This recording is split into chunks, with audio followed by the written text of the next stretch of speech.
Remix.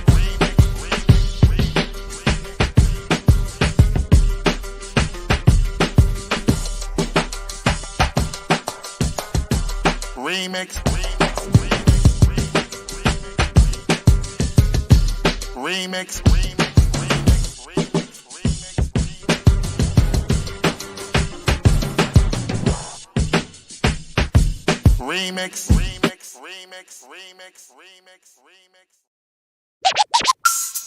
Oh, yeah. Once again, as we come with that boom bap breakfast, this is no other than the Remix Morning Show.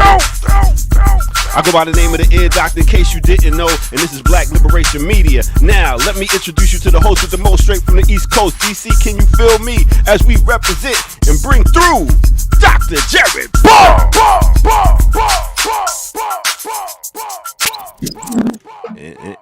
And that's all. And that's all. What's up, Ear Doctor? Everything's good, you know. Getting started off on that Nas redid that Jam Master Jay track. That sounded that sounded good. Okay. Yeah, all right. That sounded good. Tracks. One of the hardest tracks. Yeah. Rest in Talk peace, about Run Master DMC. Jay. Yeah. And more came out about that a little while ago, right? What about Jam Master Jay and the people that? Yeah, you know they caught the guys that killed him, but I mean he was in that life still. I mean, apparently, yeah. That's wild. After all that money coming in, and you still like. Well, I mean, how much was it? I mean, it's all relative. You know, I used to joke with folks, and I'm probably stealing this from James Turner, the late great Dr. Turner, but it was something like because he used to say the goal of a revolutionary isn't to turn away in the capitalist era from money. The goal is, can you earn 100,000 and live off of 30? And the flip side of that was, because if you earn 10 million a year, but you owe 10 million in one, you're broke. You're not in this. So I know, like, he could have been doing relatively well compared to others, but at the end of the day, if he was expecting to live off of a certain amount. Speaking of relatively well than others, okay. Frankly, I think it broke my. You broke your tongue. You broke your tongue. And it broke my trachea trying to say that shit. Wow. What's up, Kamal? Mal. Chilling. How y'all doing? What's going on? We rocking white today, man. That's what we do, man. Big up. You know what I'm saying? Hey, unplanned. Yeah. See, this is what I'm saying, Ricky. I keep trying to evolve, and y'all keep dragging us back down. She's the Cameron of Black Liberation Media. There was a moment in my interview with FD the other day where I heard everything that was being said in our little discussion of baseball. I'll leave it at that. And I was like, but I'm going to stay mature. This is a whole bunch of phrasings and whatever's. I'm going to stay mature. I'm going to stay elevated, because we're an elevated platform. And as soon as I peek in the chat, it's a whole bunch of pauses, phrasings, no ditties. I was like, dang, people. Yo, let me grow. When it comes to sports, man, it's wild. You can hardly say anything, especially football. But man, let's break through Kim Brown. Hey. Oops. What happened was the camera's on. You gotta be ready. You got he'll get you. Here, Doctor. All he's looking for is that video. Man, listen. What's the football discussion? What are we talking about football? Well, we talking about wide receivers, tight ends. Wow. And, wow. Oh, smashing it up the hole, driving the ball up the middle. Oh, yes. Exactly. It's the most homoerotic sport. It is. And listen, as a woman, it was a no-brainer to start watching football. What you mean? Look at all these bodies out here. glistening, wearing running, Oh, hilarious. catching balls. That's what my mother said. Yeah. You can't. She said you're not allowed to play that sport, but she said that one good thing about it is them tight pants they make them wear. She was always talk about. Oh, hilarious. Yeah. She said Even you though I can't think- play, but I'll watch. You know that the NFL Combine is one of the most humiliating, I think, Yeah. traditions of the sport. It's huge slave auction energy. Mm. They wear very little clothes. They wear, and then sometimes they be running them 40 sprints and they thingy pop out. And then they be like, they do the collarbone, they jump up high, nigga, jump higher, and they just running up, jumping high. I mean, it's crazy. Don't they check their teeth? Don't they look in their mouth and all kinds of shit? I'm like, wow. Yeah, they do. They In do? the early 2000s. Yeah, they get crazy in the early 2000s. I should have tracked his career. There was an offensive lineman that was highly touted coming out of college, and he basically wrecked his career because he wouldn't do it. And he said, "I'm not going to the combine because it's like slavery, and I'm not going through all of that." And they were like, "Well, if we can't put you through that, we don't know what we're drafting. We don't know what we're getting, so we can't put that risk. We can't risk that investment." And now the top prospects don't have to, right? Some of them opt not to, and I don't think that they're penalized, but it's not. Yeah, maybe if you're at the top, compulsory as it once was. Yeah, they always find a NIL reason. money. Yeah. Once you're a problem, they'll find a reason to get rid of you. There's always some reason. That first little all injury. about that. Look at us. We know all about that. When it's time for when there's a problem, they'll find a reason. Oh yeah, I can count the ways. What was I watching? Was it yesterday, Kamal? And Minister Server was in the chat saying that you got put out of Brooklyn. I said, why is everybody trying to put Kamal out of places? I was gonna say Kamal leaves, except for the jobs. Usually the jobs he does get put out. You do get put out the job, yeah. The jobs I do get put out of. Yes. Everything else I leave. You did not get put out of Brooklyn. You did not get put out of practicing law. You opted to leave all the things. Those are options. Like Mr. Porter says, my godfather says all the time, I'm never surprised when I'm asked to leave. I'm only surprised by how long I'm allowed to stay. Nice. I have plotted too. I have walked into a job the first day and thought, this ain't gonna last long. When am I gonna be taken when I leave? I've done that scenario in my head too. Not on day one. Not on your onboarding day. Not on the day you still filling out paperwork. Doing orientation, it was like no. Orientation is casing the joint. Whoa. What are you talking about? Right.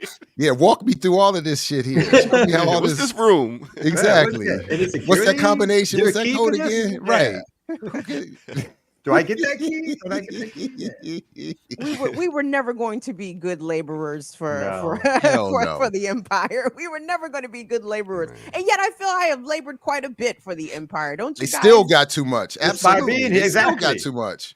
Man, listen. By being They here, still got too much. I can count how many jobs I have on my hand. You're lucky.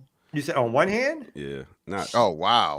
You mean jobs where somebody hired you, not like jobs you somebody. created for yourself. Oh no, I No, don't have enough fingers. Entrepreneur, dude. I don't have enough fingers for my own jobs, but definitely working other people. Hell no. Had lots of jobs. I remember my time working with your man Jelani, Black Star, Atlanta Black Star. Wow. Oof, what a time, B. What a time.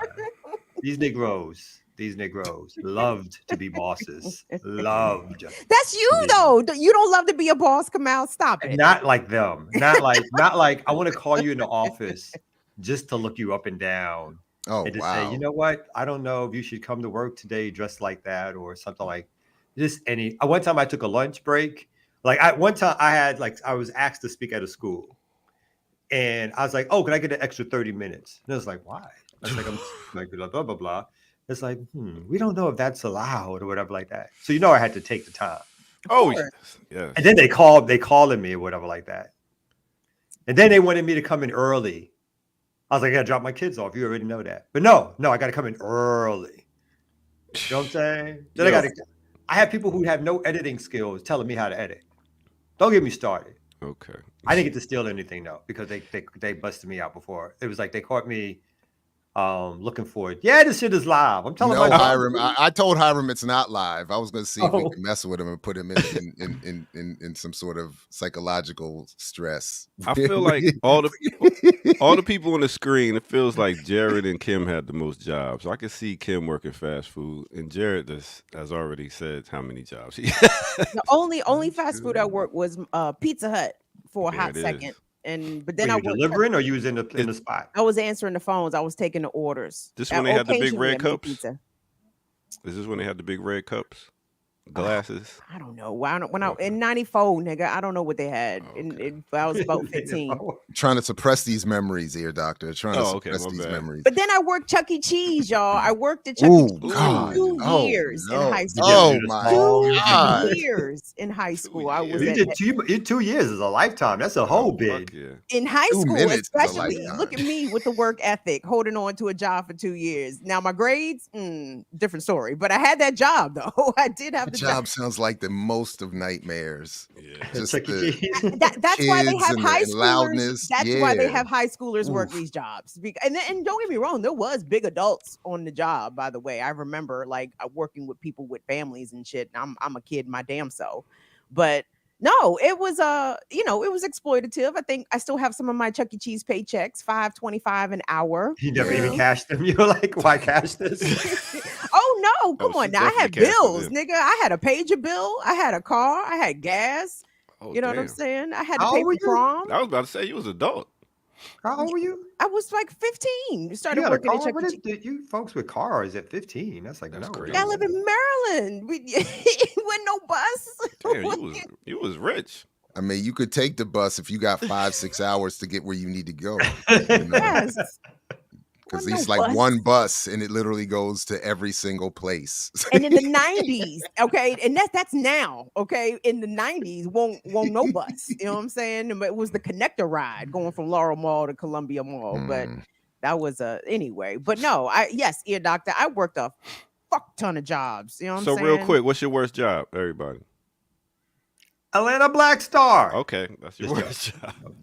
Mine was going door to door selling meat. Wait, see what I'm saying? I'm trying. That was me because I knew y'all. It was on the tip. I was trying to help y'all out. Away. Kim, that's actually what we were talking about when you showed up. The sports was the point of the thing. Was I was trying to say I'm trying to elevate, and people keep dragging me back down to the phrasing and the pauses and all of that. So, and we were talking about how difficult it is to talk about sports without that. So, Hiram got to come on the air. I've almost been arrested at 2 different jobs. Oh, damn. Drop the link. Let's Hiram. Come on up here, tell the story, Hiram. You could be our break. You'll be our break, Hiram. Tell us a story. Man, my worst job was WPGC. Hands down, the worst job I've ever worked. A very terrible place. What is Awful. A local radio station around here. It's bad. Oh. It was one of the 2, at least, if not the biggest for a while, hip hop R&B station in the DC area, right? I mean, in Kiss. I mean, it was so so what made it the worst? It was a cesspool of haters. It was a cesspool of haters. Like, just real quick. So I had personality conflicts. No, it was never an issue with my job or the level that I worked. It's just that I'm not going for everything, right? And when I say I'm not going for everything, meaning you can't talk to me any old kind of fucking way, because however you talk to me, you will get talked to. Is basically how it was. So I had a boss. Let's let hello, my enemies. May he have a very, very bad day. But my boss at the time just used to try to talk to me crazy. And I would ask him, who are you talking to? Like, you're talking to me like I'm your child, and I'm not even a child. Like, it was just, it was an early example of how I knew I was going to be running head on against the patriarchy, but I didn't know it was the patriarchy. It's just men thinking they can talk to young women, however they felt like it. And I got talked to crazy a lot, and I would talk to them right crazy back, and they didn't like that. And then I was I had 2 jobs over there. I was like commercial production assistant. So I'd be producing commercials. So I had a couple of bosses. Long story short, when they was ready to try to get me out of there. But again, they couldn't fire me because I'm a good fucking worker. What's the cause? What you gonna fire me for? So they had the person who was overseeing production try to come in and fire me. And I said, well, wait a minute. I said, how are you firing me? I ain't never been rolled up. And then the HR person looked at the, supervisor like, well, yeah, you haven't rolled her up. And I said, that's fine. I said, guess what? I quit. Nice. I said, that's cool. You ain't got to worry about writing me up because I quit. I quit this bitch. Nice. What about you, Jared? All of them. Hate them all equally. The idea of work is abhorrent to me. By the time I put my feet on the floor getting out of bed, I've already compromised too much. All this of shit them. ain't worth it. I'm too old for this. And to be honest, it's true. All of them have various. I was trying to think what would be the worst, and it's really they're all have moments of being equally bad. And I could pick a moment from any of them. From my first one delivering newspapers, I was like, this doesn't work. This is way too much work for too little money. In the Sun, the Columbia Flyer. Oh, I think it was just the Columbia Flyer. So doesn't the Flyer? But you get they deliver a stack of papers. You got to take them, roll them, bag them, put them in the bag. You got to do all of that? Yeah. And then you got to deliver them all over the place. But that's once a week. I'm thinking you delivering the Baltimore Sun out here every morning. No. Shit, once a week. It's too much. I mean, you know what I'm saying? And I'm like, once a week. And then that little check comes. I was like, so immediately I took them and threw them in the sewer and was like, I got robbed. I don't even robbed you. I was like, somebody came and robbed me. And threw him away. Wow. And he was like, really? Right. They robbed you for papers. Really? Hey, I would commit to the lie. Like when I tell it, I commit. And even though we're looking at it, I know you know I'm lying. And I know you know that I know that you know. And we just looking at it. I'm just holding to it though. Stick to it, baby. Hold the line, Jerry. It's that staring match. That staring match. Yeah. Am I on tape? You're not breaking me. You're not breaking me. Exactly. Am I on tape? No. Like I got robbed. But I've told my mother much more convincing lies. Bro,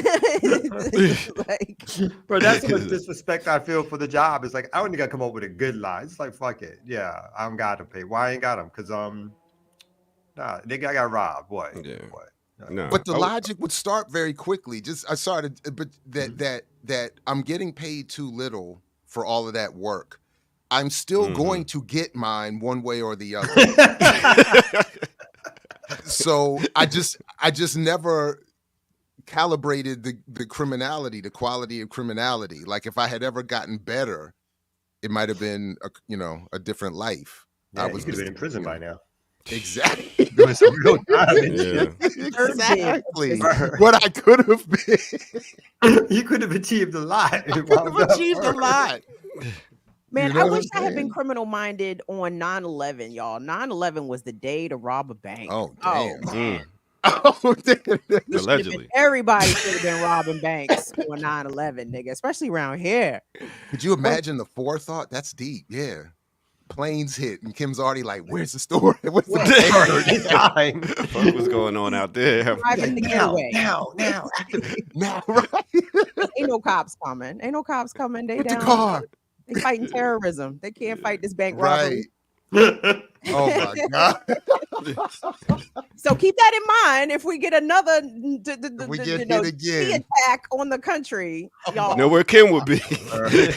Never let a good go to waste. That's right. Exactly. Yeah. There you go, Kamal. Immediately withdraw all your shit before Kim shows up.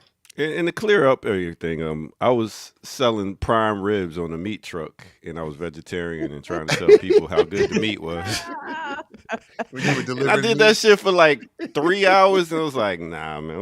You quit after 3 hours, man? Oh, yeah. Wow. Shit. And then the ride was like 30, 40 minutes to get to the place. I was like, all right, turn around. As soon as we get back by, I'm out of here. The fuck am I doing here? Telling people about how meat tastes and I don't even eat this shit? Oh my God. That counts as your shortest job ever, right? No, selling knives. I walked in, seeing what they was doing. Like, okay, Cutco, we see you. Everybody had the Cutco slanging job. It was either Cutco or drugs. It was what I think it was Cutco. And then his next job was drugs. That's what you with learned. that bullshit. I think I remember in college. I think I just graduated. I went to one of those open seminars, and they make you think like it's a job, but it's really a pyramid scheme. So you walk in, and it's like you and 50 other people, and everybody's young and looking like, and you're like, what kind of job is this?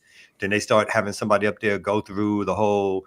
And then we need you to do this and this. And it's like this marketing thing. And they're showing you the equipment. I just got up and walked out. I was like, oh, this is something. I'm not getting paid from this. This is some bullshit. Okay. So like right in the middle of it, it's like, I'm out. Okay. All right. I guess it's time to get to it, y'all. Take a first break and then we'll get to some news. I know some things are going on in the world. So I guess we might as well talk about them. I didn't mean to do that. But so let's go ahead and get to it right here, right now on the Remix Morning Show. Let's go.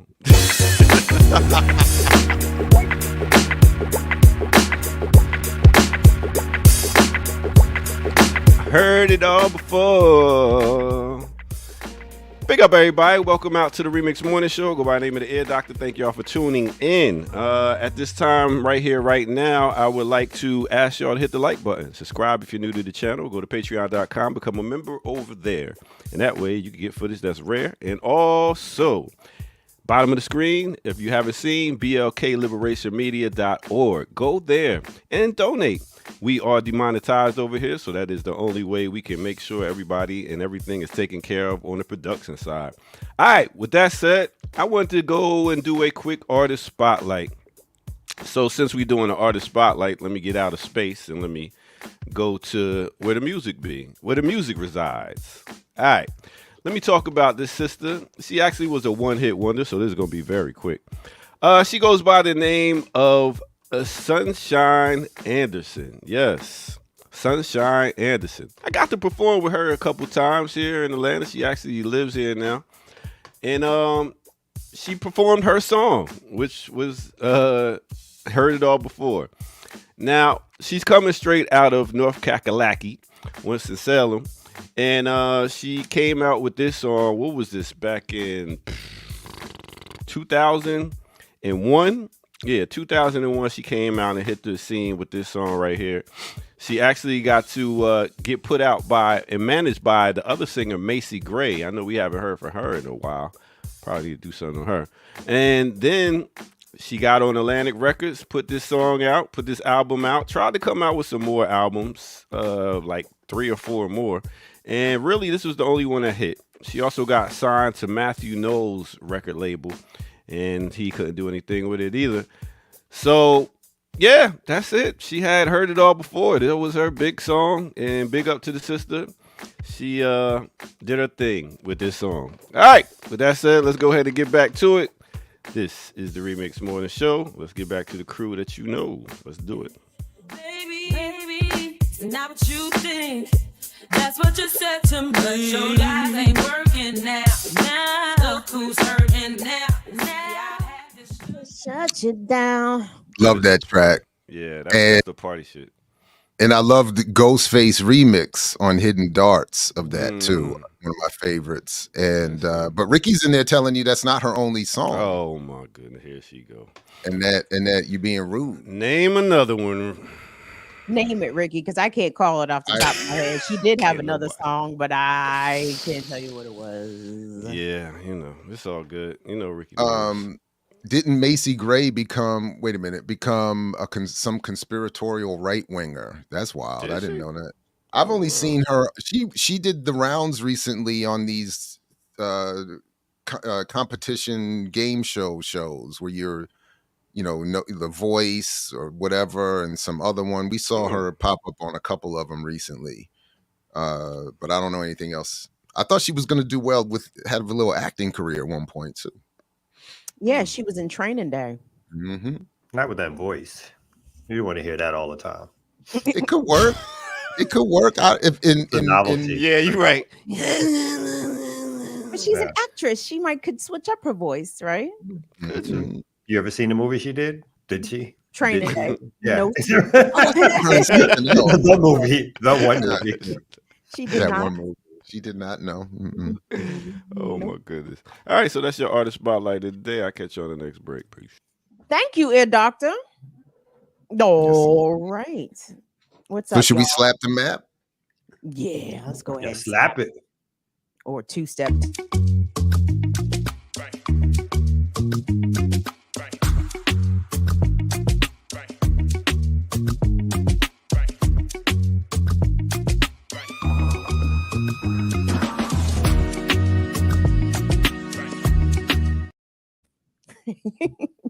Hey, what's up, y'all? Today is Thursday, October the 17th. It's the Remix Morning Show here on Black Liberation Media.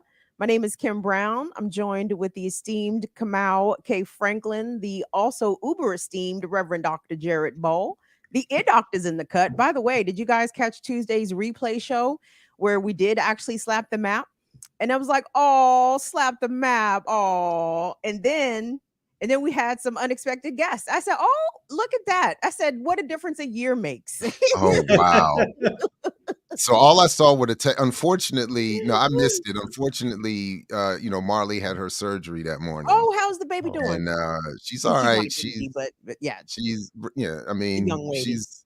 they found a little bit more damage in the knee, but it was, a little bit. So she's gonna be it's gonna be a rough month for baby girl.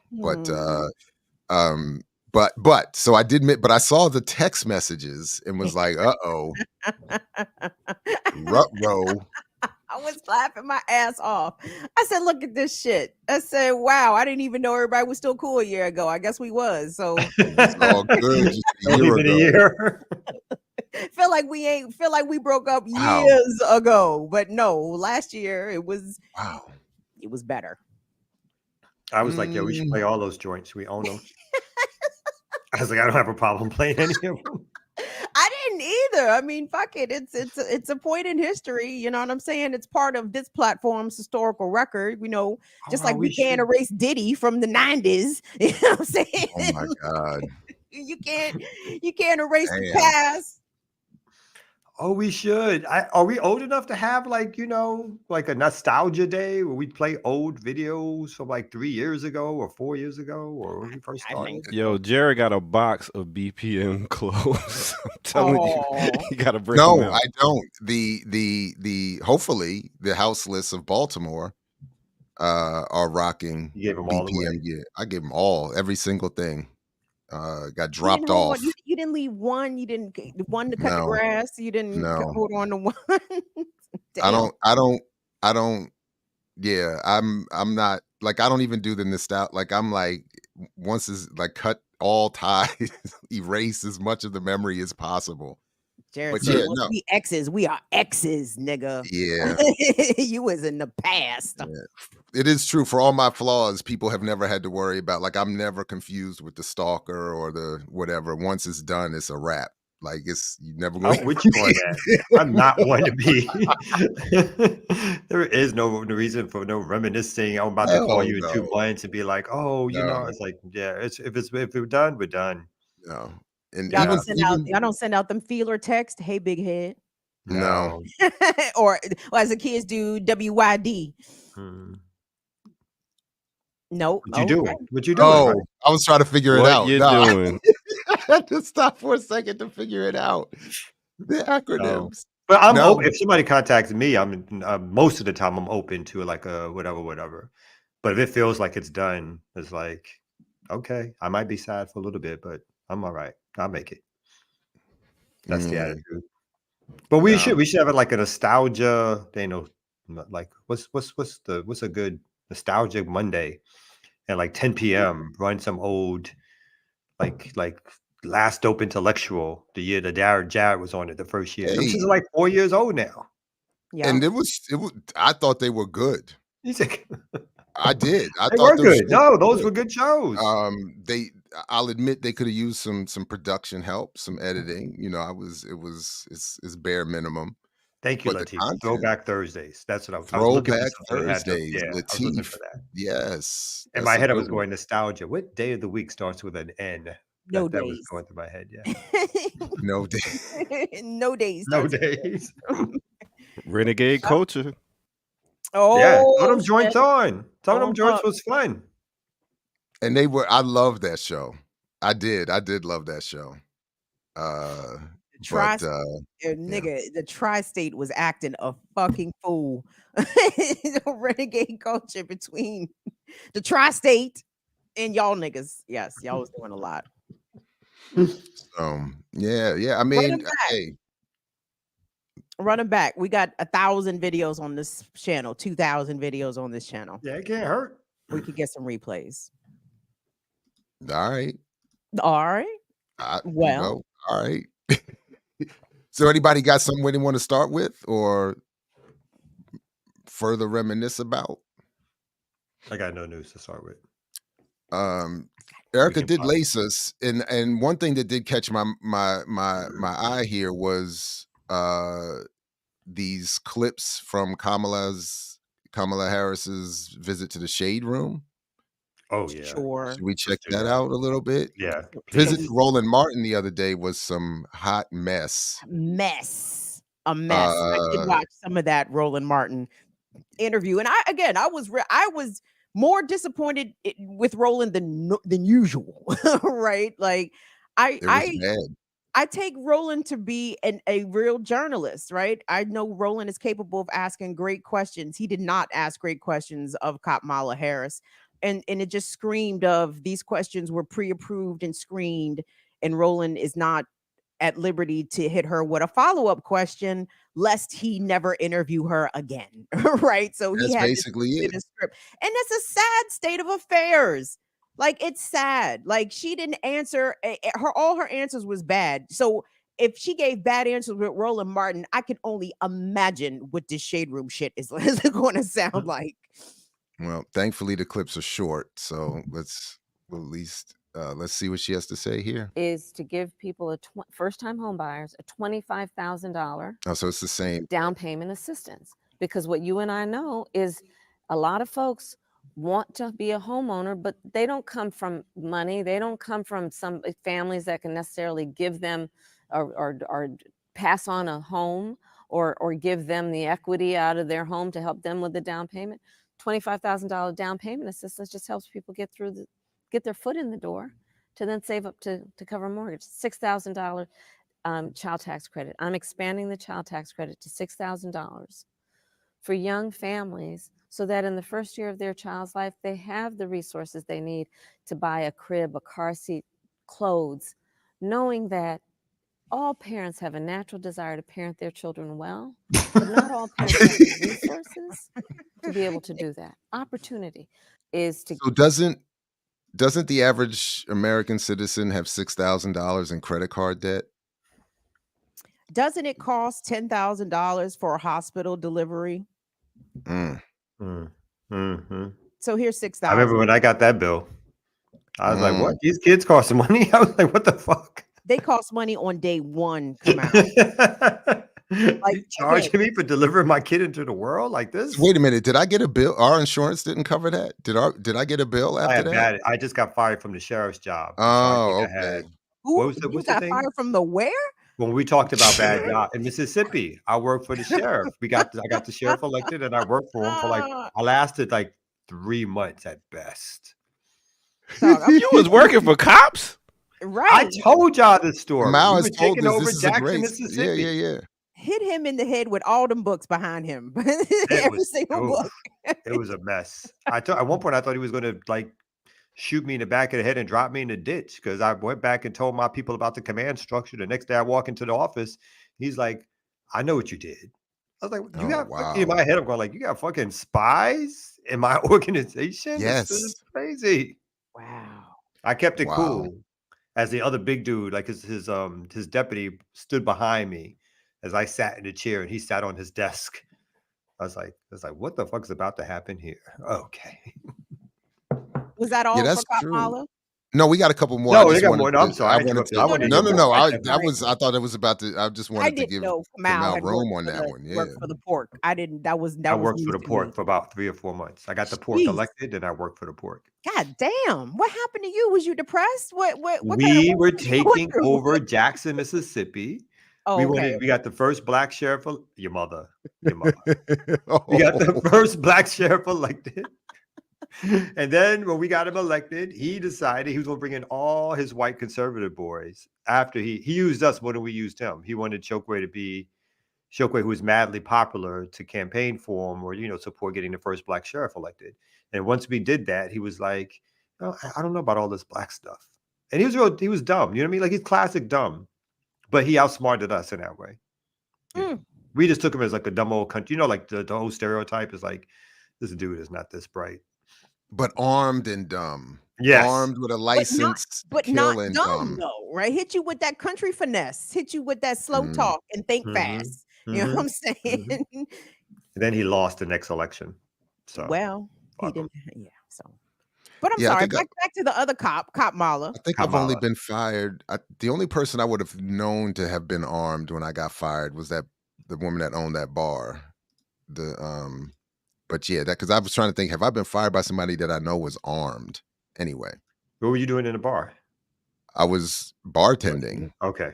And it was, I told it here too. I got drunk I had my birthday party at the bar, and everybody sat there for hours. And she was like, she called me to the back afterwards, and I had to like stagger back there.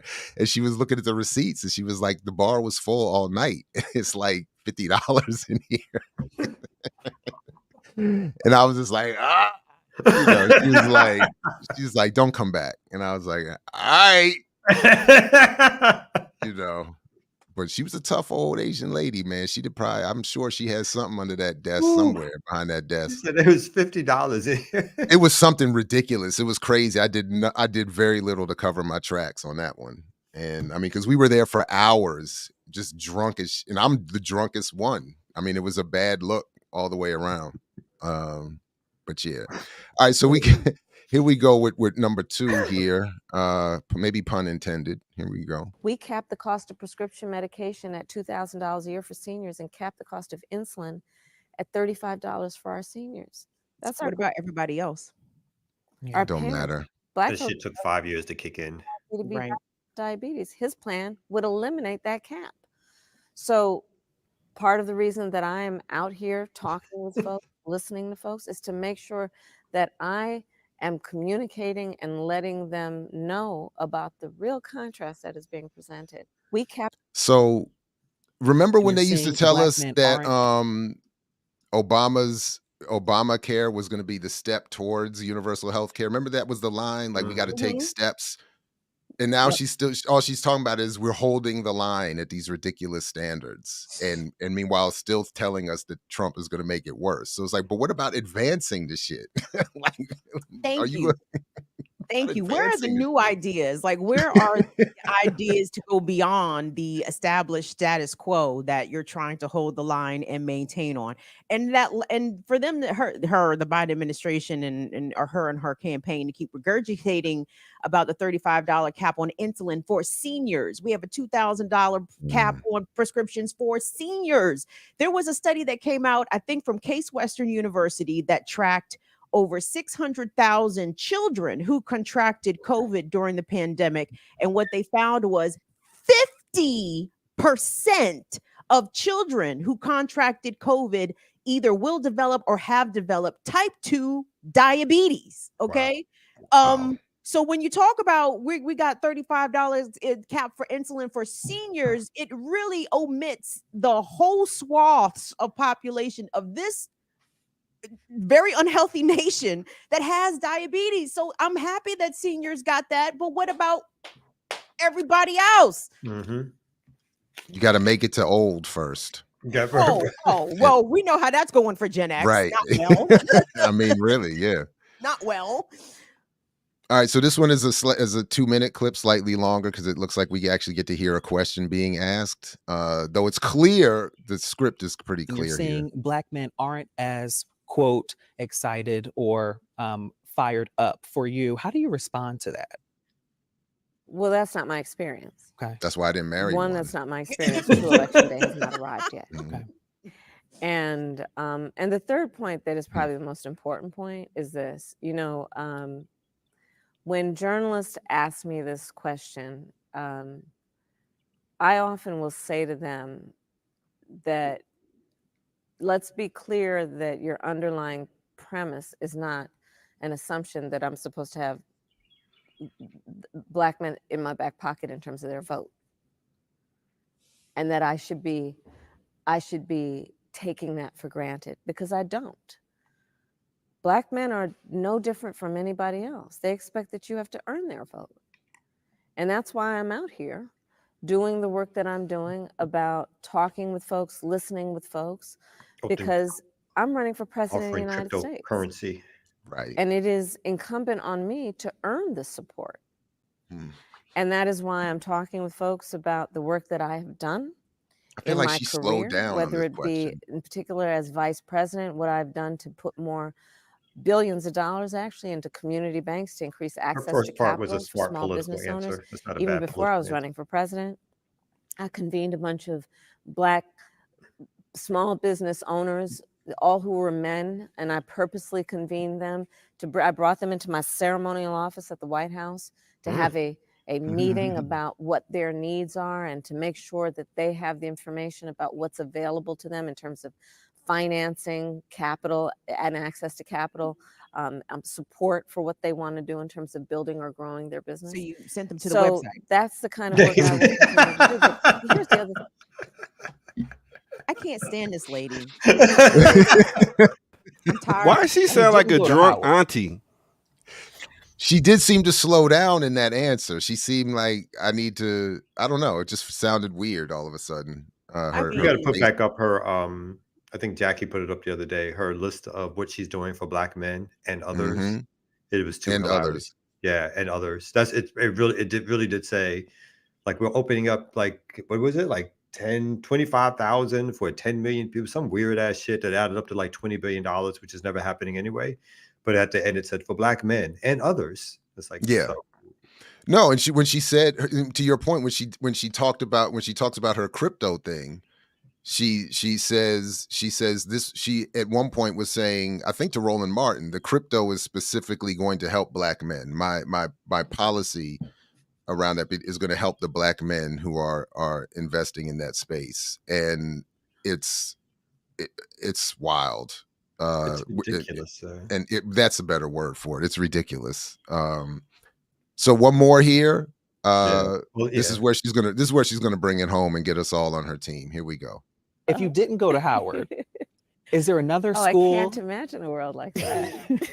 Would you be a Spelman? Would you be a Spelman girl? Would you go to FAMU? No questions about genocide down there in Florida. There's no time for that. And they should be. And there is a reason that Howard is called the Mecca. Ooh. And I'm very proud to be a bison.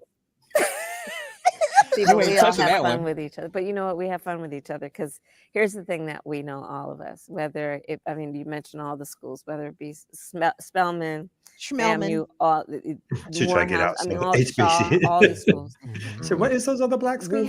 We have fun banter among us that is absolutely rooted in a collective pride that we share about our HBCU roots, because it is a very special experience. And it is something that gives us a kindred, I think, look on life about pride and about the pride in the success that we collectively achieve. A knowledge that we collectively stand on very broad shoulders. This is nonsense. Of those historic leaders. Why is she struggling with this one? She should have like a good pack answer for this one. And it is actually with that spirit and that sense of family that then we give each other a hard time about which school does what. That's tough questioning. Yeah. Steve Harvey said remember when he got chided for not raising difficult questions, and he basically yelled at everybody saying, "You're right. I'm here to help get this woman elected. What are you talking about?" At least he was being honest. These other folks are, I think, I don't know the full interview here, but there is that pretense of we're still journalists. We're just doing and it's bad. Yeah. It's bad. Most of them aren't journalists. They're like, they're just so happy to be in front of her. And then you can see my man put on his best suit, his best look. Mm. He got his shave upright. He was just so happy to be in front of her. And because again, for him, it's like I'm getting millions of views with this. They're going to publicize it. I'm going to publicize it. It's a win-win situation. I don't care about the black. You don't really care about what she going to do policy-wise because she's not doing any of that shit that she's talking about.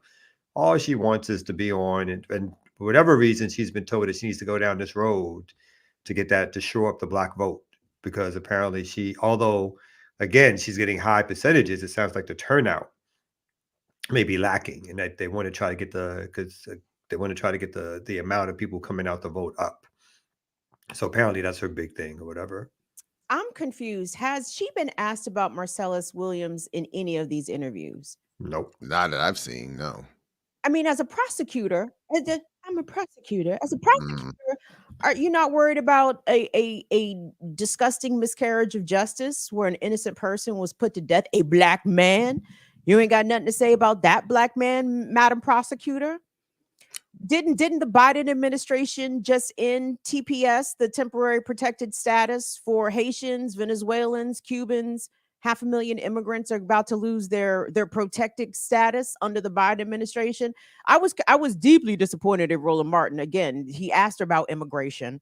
And you know what? Fuck these black prosecutors because they get on my nerves with this shit. Angela Alsobrooks, the former prosecutor who's running for senator here in Maryland, during her debate with Larry Hogan, again, was asked about immigration, Prince George's County being a sanctuary city. She starts off, well, as a prosecutor, I was going after the gangs. Bitch, we asked you about immigrants. Didn't nobody say shit about fucking gangs?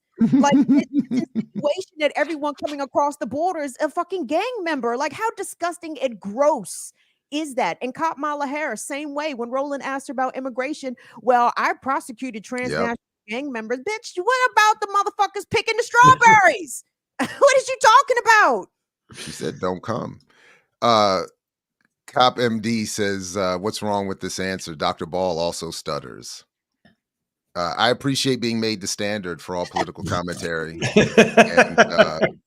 Jared, are you running for president? Jared. Not that I last checked, no. But are you on the stump? Jared.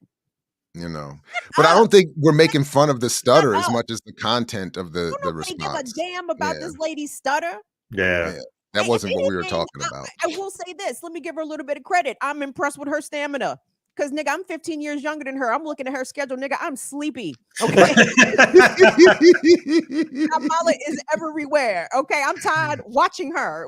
I don't care if she's slow talking sometime. The bottom line is, talking quick or slow, her answers are nonsense and bullshit. Mm-hmm. Period.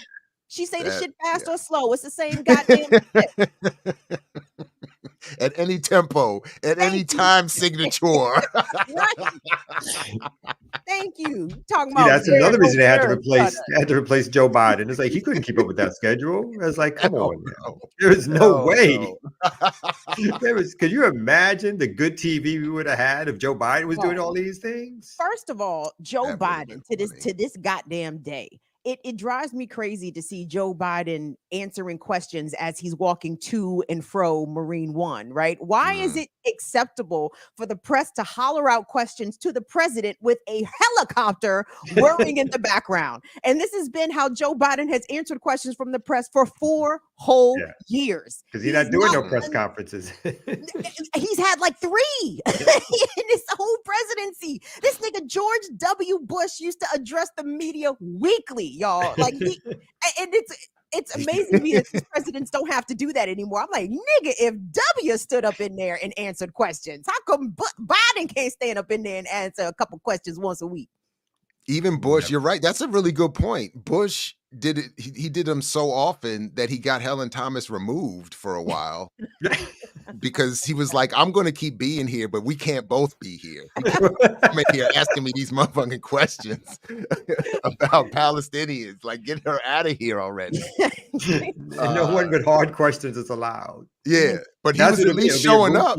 A room full of shade rooms. That's what it'll be now if they do it. The people who are getting the entertainment journals are going to get all the press passes to come in. Well, I guess they don't even need. I mean, ABC, CBS, they all ask bullshit questions too, mostly. The only ones I like, I haven't watched the full interview, but I like those State Department interviews that people keep clipping. I'm gonna send you one right now. Because they keep they keep asking the State Department people, they be grilling them, and it's so obvious that their answers are such bullshit, or they just don't care, or they're just. I think we talked about this a little bit. The last one I saw, where the guy asked, he laid it out. He was like, Israel just blew up a hospital. There's pictures of the burning, whatever. He's like, oh, it's terrible. Israel needs to be more careful about blah, blah, blah. He's like, you consider this a war crime? He's like, we don't know what was in the building, blah, blah, blah. And I was like, oh, shit. We don't know what was in the building. I was like, oh, shit. But it's the foreign press, if you pay attention. It's the foreign press asking the tough questions of the State Department. Or whoever random person might be in there from the gray zone or whoever. But no, you're right. You're 1,000% right. It's like, get this guy out of here. Oh my goodness. Yeah. So one last quick point. It is shameful. The black press kind of, I hope somewhere in the black press, someone is lamenting the state of affairs regarding these interviews. I hope somewhere within that black press atmosphere, I'm gonna have to check in on Richard Prince and them and see what is somebody raising any questions anywhere. They got all about the the tough situation. questions. They got all the tough questions for Trump at the fucking NABJ convention. You feel me? Who is the black press at this point? Who do we consider black press? I mean, would Mark Lamont Hill qualify? He gets interviews, right? Yeah. Probably. I'm even still thinking maybe I'm the Root or the Griot or whatever's left of the traditional black press online isn't, honestly, I don't even know what's still happening. Yeah, I don't even know who's still considered. The Afro still publishes, the Chicago Afro? Defender. Yeah. I mean, Wow. there's still the Final Call, maybe. The Final Call is raising questions, Brother Jamil says. Well, Black Agenda Report, obviously, but they're not getting a Kamala interview. No. And I don't. And honestly, I'm not even thinking. Yeah, I would have. Yeah, I'm thinking of them as a separate category, to be honest. Okay. Well, that's fair too. But even then, yeah, you're right. They wouldn't. They wouldn't be allowed anywhere near a Kamala Harris press. Oh, that's what we need to find. We need to find that Obama clip of him finger wagging black men. Can I tell brothers just generally? I heard the ear doctor raise this sentiment.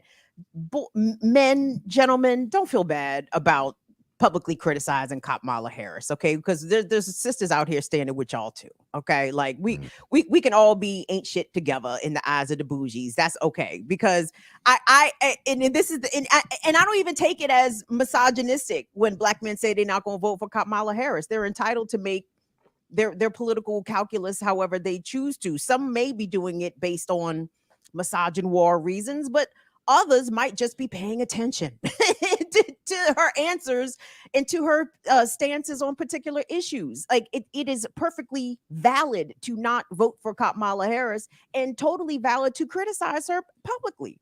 Mm-hmm. So I saw this great. There's this online thing, and they put up something around voting for her, and it was like over 500 responses.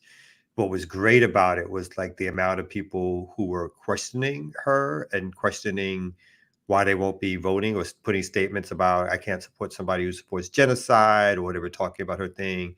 And so the people were, the folks who put it up were irate. They kept to try to respond answer for answer, but it seemed to be a good amount of people that were questioning. And they were also saying, like, I'm not voting for Trump, but that still don't mean that I'm going to vote for this Democrat either, just because she's being put up there as like the new Obama or whatever. So it is in some, so in some ways, I'm not saying we're past it, because I think the ginned up energy is out there or whatever like that. But whether or not it's going to pay off in terms of the numbers is another question. But I do like that people are firing back, and some for really some really good reasons. It's not about whether or not she's a woman. It's about whether or not she's supporting genocide. So it's like, great. Well, speaking of Clean genocide. No. Yeah. Genocide needs killing crack. the beats. Right. Killing the beats. turntables. Wow. You know what I'm There you saying? go. Oh my goodness. Yo, fellas, if the lady asks you why you on a date, who are you voting for? Just say I'm looking at their policies. That's it. Fair, but what if she agrees with you, ear doctor? Oh, then she's coming home. But Oh wow. With a treat for her. Wow. What a treat. She In just addition to scored. your I voted sticker. Does she get to bring her bags? Like, what you mean Right. she coming home? Like, She's what? coming home. He does She's not coming mean home. that. He means I- like well. 20 Nah, minutes you in can't the bring shower. them home. They can't know 20 they can't know where you live at that quick. minutes. 20 minutes in the Uber. 20 minutes in God. the Uber. That's what a he mess. All ear Oh, my doctors ladies got cars. Hey, you better, Mm. you better believe it. All right, so I don't have one of my own. Uber, you need an Uber. You don't got the app on your phone? I don't know. There's a bus stop down there for you. yo, you know I've used Uber once in my life, like actually used one. Really? I always drive. Only Yeah. once? hmm I'm not too keen with people driving me around. I don't know them Please. like that. I'm trying to never drive again. You never used cabs back in the day for anything? Cab? Not really. Cab, taxi, cab? No. Nah, not really. Oh, I mean, you got the trains. You need a cab for it. All right. That So is I guess also someone driving you, by the way. Just FYI. but you know, the Uber driver, they've been smoking, drinking. I ain't saying Lord. that the people at Amtrak or Metro ain't, but you know, Have We you hope. seen the accidents caused by You know what I'm folks smoking? saying? I'm just saying. I feel a little more secure with a person that can get fired very quickly for fucking up. So yeah. I guess That's we go ahead one and take a All right, my bad. Go ahead. My bad. Break. Yes. Let's move this break All along. right, let's do it. Welcome to Remix Morning Show, y'all. Hey, real quick, make sure y'all tune in at 11 o'clock for the Classical Breakdown, Music 101, as we take you to the year of 1978. Oh, that was my year. We are Yeah, going to get buddy. into that. Put that picture back up. Let me see who's in there. Who's Okay. that person all the way to the left, the top left? Bob Dylan. Bob Dylan. That is Bob Dylan. Okay, I was like, Yeah. is that Bob Dylan? in this Travolta shit? and The Olivia Grease movie came Newton-John. out. Mm-hmm. Ooh, You didn't wow, make this. the You just whites. found this someplace. That's what this is. Okay. That's White Whites. You got the Yeah. Commodores down there. Commodores, yeah. I He mean, you found got Grateful Dead. I went to a Dead show. Okay, look at that. Never. Look at that. So make sure y'all Yeah. tune in at 11. So right now we're gonna take a quick break and hit y'all in the head with some something. So just stay tuned right here in the Remix Morning Show. Let's go.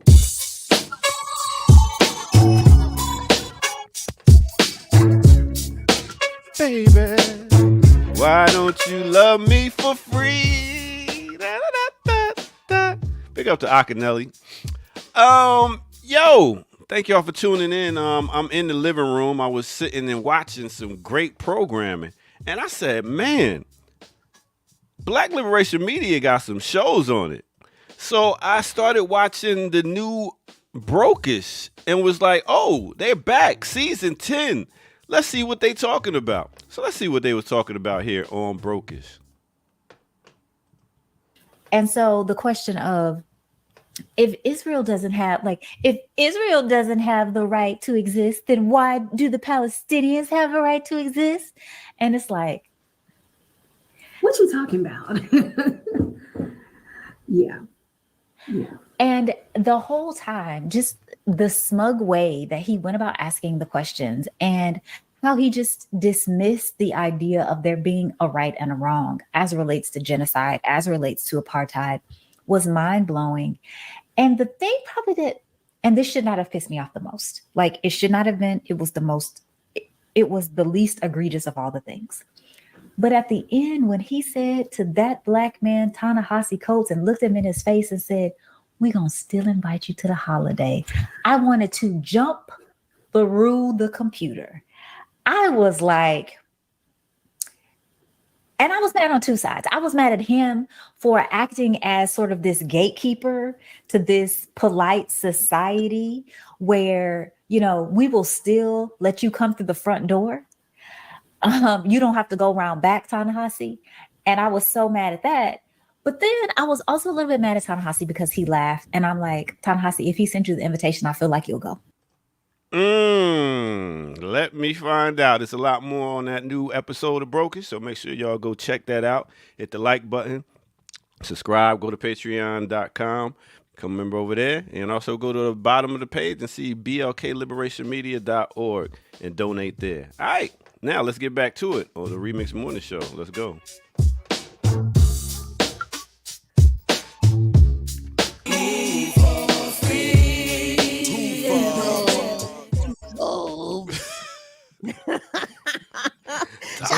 You think he'll go? You think he'll go to the dinner? What dinner? Ta-Nehisi Coates? Yeah. If the Zionists asked him, he's like right away. You're like, I've been reading The Messenger. It's dude can write. I mean, The Message or whatever the book is. But he can write. But I haven't read enough yet or finished that section yet but I kind of get that impression that, you know, He's already RSVP. Now, again, my homeboy Dr. Burroughs is saying he should be credited because he's destroyed his relationships. But I'm gonna have, I don't know. I don't know. I don't know if I get that vibe from the reading. We'll have to come back to that. Yeah. But you know, any critique is too much of a critique. So for them, so I think that. So I get, I give him a little grace, but I agree that he's threading the needle here. He's trying to figure out, how do I stand on my principle, but still keep all these good relationships with these good white people, kind of thing. That's hard. He can write though. It's a good read. I can't even. I mean, it's, you know. But I'm also in prepared for getting ready for Saturday, reading this new book of the memoir from Maroon Schultz. And that's an even better. That is an incredible read, and reading the evolution from community organization to as he said to the time before fear, when he becomes part of the underground army, the Black Liberation Army. And wow. Yeah. So anyway, and to read them sort of almost at the same time, that maybe that's where I'm getting I'm feeling the distance from old boy. But Jared, I didn't get to check out the whole show, but y'all reviewed I believe Friday Night Fight and Fight Night. Yeah, that was good. Did you see it? Yeah, my homegirl, my little sister was in it. Yakini Horn, big up to her. She did her thing. She was the one at the door said, "Welcome to the party." Really? Yeah. So big up to all the people in the ATL that was in that film too. But that was a good film. I thoroughly enjoyed it. Like you said, Kevin Hart's new series on Peacock, Fight Night, the $1 Million Heist. Yeah. With Sam Jackson, Taraji P. Henson, Terrence Howard, Don Cheadle. It's like it's the Black All-Stars. Yeah. It's a TV show or a movie? It's a series on Peacock. It feels like a long movie, but it's a series technically. Like 8 episodes or some shit. Yeah. And I feel like he does that every 5 minutes. He's doing another. He's like a jewel thief kind of shit. Like, you're 5'2". Who's believing you're a jewel thief? Well, this was a true story, actually. This was about the Muhammad Ali. 5'2". Who did it? Was this some sort of radical thing, or was it just niggas robbing? Okay, see, that's the shit. I'm like, why is it that we get the greatest stories of like the greatest hustlers, gangsters, killers, heisters? Where's the BLA stories? Kevin Hart, never. Peacock. I mean, it just would never. It would never. They couldn't do it, and if they did it, I would almost be terrified. Right? There's no way you would ease up on that. But I think, Kim raises. I mean, that's essentially my own starting point. That these are the only stories we get. And as much as I admit enjoying elements of it and having fun, it's all we get. And it's ultimately a praise song for the Black bourgeoisie and Black capitalism. So it's not, you get a little Muhammad Ali and that's it. Not to be disrespectful, I'm not trying to be funny. But you are. I'm not. It's gonna sound like I am, but I'm not. Anybody starts a sentence off to a great start. Yes. I don't mean to disrespect you, but This is gonna be those of a good. certain age who might remember, because I only have vague memories of Shaka Zulu, the mini series, right? That they ran on regular ass television over many nights. Like, what was the impact? Because the African warrior, right, fighting the colonizers. So what? I can't grade Shaka Zulu. But was Shaka Zulu like a resistance story that was unusually told to the American masses? Do you guys recall? First of all, it was a different I remember it. It was a different time. So I think you would even be more likely to get something even more radical then than you get now. But the story itself, it was presented as an African resistance story to British colonialism. But it's misunderstood history. So, and I don't remember the details. It's been a while since I looked at this history, but I'm sure the chat will get this correct. But Shaka was not necessarily, he didn't fight the British directly. He fought other Africans in an attempt, depending on whose views you look at, to galvanize African resistance for the coming onslaught of the whites. Others with a more negative view say he was more of a black conqueror of other Africans. But so the movie sort of sets it up to be this colossal, the here come the whites and here's this African resistance story. And if I remember correct, because this is the one with Michael Keaton. Am I remembering? I think, are we talking about the same? I'm remembering the Michael Keaton movie. I'm just remembering whatever was the mini series that they showed. Right, so maybe I'm not even remembering the right thing. Chat, am I misremembering this? Because I was a small kid, and we know Kamau had bills, so Kamau might remember. I think Angela has it right. Angela Walker has it right. He was a flawed and complex character. Yeah. For sure. No, I don't. Yes, all of the above. But I would take it to be unusual that such a story would be featured on American prime time as a mini. Again, this is along the lines of Roots, along like a mini series. Y'all youngins too young to remember the mini series. I guess Peacock and Netflix, these are the new mini series, right? But when everybody was stuck watching the same 4 channels, they ran they ran Shaka Zulu. Yeah. On ABC, right? It was one of them networks. I don't remember it. Maybe it was like shortly after Roots or some shit, so they figured they can get it done. I don't know, but I don't remember. But I also think it was meant to give some. It does. I think it also was meant to make the British look better than they were. It wasn't like this condemnation of colonialism per se. But it was also a time. Remember, I mean, we were getting. I think there was this. This was still part of the suppressive post Black Power era media blitz that we were getting, where there was a moment of, I think, relatively speaking, obviously, of advances in some progressive display of blackness, after the Amos and Andy era and all that other stuff. So, like, we would get even that Oakland News, I think it was Oakland News Channel produced Day of the Gun, which was an ultimately anti-George Jackson story, but something that gave like a long expose into George Jackson. There was even the movie that was supposed to have been about George Jackson, but they changed everybody's name. Now I can't remember it.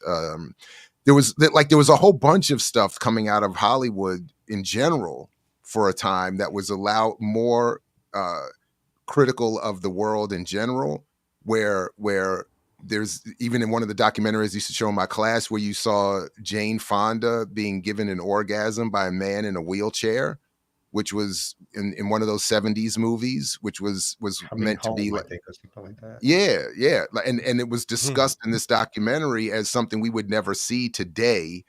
And it was a threat and a challenge to manhood of the time, that this disabled man was able to give pleasure to this woman, and you saw her pleasure on screen was also the point. Like they left you looking at her face as she was enjoying herself, and that's just like we would never, we wouldn't see that kind of. So it was like, anyway, I'm just trying to, there was, I think, a moment where we got some things that I don't even think we would get today unless it showed up as Get Out or Now wait a minute. I never looked at this, but maybe y'all saw the movie, the Nat Turner movie. Like it was supposed to be a big deal. But then when my man, more recent one, Nate Parker's. The Nate Parker one. Like Oh it was my supposed- It was going to be a God, big it was a deal, mess. but then when he had his scandal, Yeah. all of a sudden nobody started talking about it again. He was basically accused of rape. Yeah. But the movie Of itself, a white woman too, by the way. yeah. That was the other part of it. And yeah. he has a white wife. I don't know if people know that. But Yeah. the movie itself, was the movie any good? Because I thought it was terrible for a number. Did any of you see it? Did you all remember seen it. seeing it? I was I've seen it. discouraged from seeing it because from what I understand, it was not historically accurate, right? Coming out the gate. Like there was some blatant discrepancies that turned me off to even want to see the movie. And then from what I understand, there was some prolonged rape scene, I think with Gabrielle Union, that people that I know saw the movie kind of described it as kind of gratuitous and like it was doing too much. And it's like, hard pass. You So, get go my ahead. bad, your doctor. Go ahead. No, go ahead. No, I was just thinking. I didn't want to get away from it, but I was just thinking. Could the chat and the host tell me the most revolutionary political movie that they can say? Okay, this was how this was done right. To me, I would say it's crazy, but Django. Oh hell no, absolutely not. The Battle of Algiers. nigga. No, that Huh? movie is no. Battle of Okay, I Algiers. didn't ask y'all to judge my movie. I asked Oh, we y'all were what going y'all. to, though. But we're I going- mean, what you, you- but Django is particularly What the fuck? bad. I mean, the fact that they got back to the white man and he left with the sister at the end of the movie. I'm just saying. And we got to see the coon in Samuel L. Jackson. the It showed Spooky a lot of Sapphire different War was pretty good. aspects. Who? The white man. Remember, Django. The white man is killed by the white man. We don't even get the payoff. So he kills Sam Jackson. The DiCaprio is killed by a white character. So we don't get the payoff that you. I don't think you're remembering that correctly. And there's a number of other issues in Django as well. Sam Jackson is killed by what's his name? Candyman. I saw that in the chat. Somebody put the recent version of Candyman might be, in terms of his recent history, I think Battle of Algiers is correct. But the recent Candyman was, and speaking of old stuff on the channel, we did a review of that on here somewhere. That I think was pretty damn good, as close as we would get. But I know it wasn't historically accurate at all, but the one with what was the woman? She played a woman warrior, and they battled. Woman King? Yeah, that was No. like cinematic. Not for. I didn't. That was a good one. Cinematically, it was Yeah. I thought it was a decently made movie. Not one- because it was like whatever. It just came. But weren't they fighting more black people? But that was the point. So this is what. So check it out. But check out how wild this stuff is. What's her name? Viola Davis. Lupita. No. Hey, I'm talking about Lupita. Lupita said, "I will not be in Woman King." Because Woman King depicted the real life women that the Dora Milaje and the Black Panther are supposed to be based on, but in reality, they were capturers of other Africans in deals with the Portuguese. So she was like, "I'm not going to be in that because it's going to make my Black Panther role look less revolutionary." So that was one wild thing. And now she is, of course, the face Selling of diamonds. De Beers Diamond Mine. So it's like, this is some crazy. Strolling around with a white boy. But broke up. Oh. she ain't break up with De Beers though. I'd rather her keep her white man. Break up with De Beers. Don't be Keep your white man ridiculous. if you got to, but don't break up with here. So she can't. So that was, and then the movie itself, because we did a review of it here too. But the only good thing I remember joking about it was like the mixed dude was like a good guy. So they made the mixed dude a good guy. I was like, all right, Oh, I I'm remember not- that. Yeah, the yeah, mixed I remember that Portuguese, too. he turned Yeah, out to be a good guy. I was like, go ahead. No, but that's the best thing you get in the film. It's nothing. By the way, look.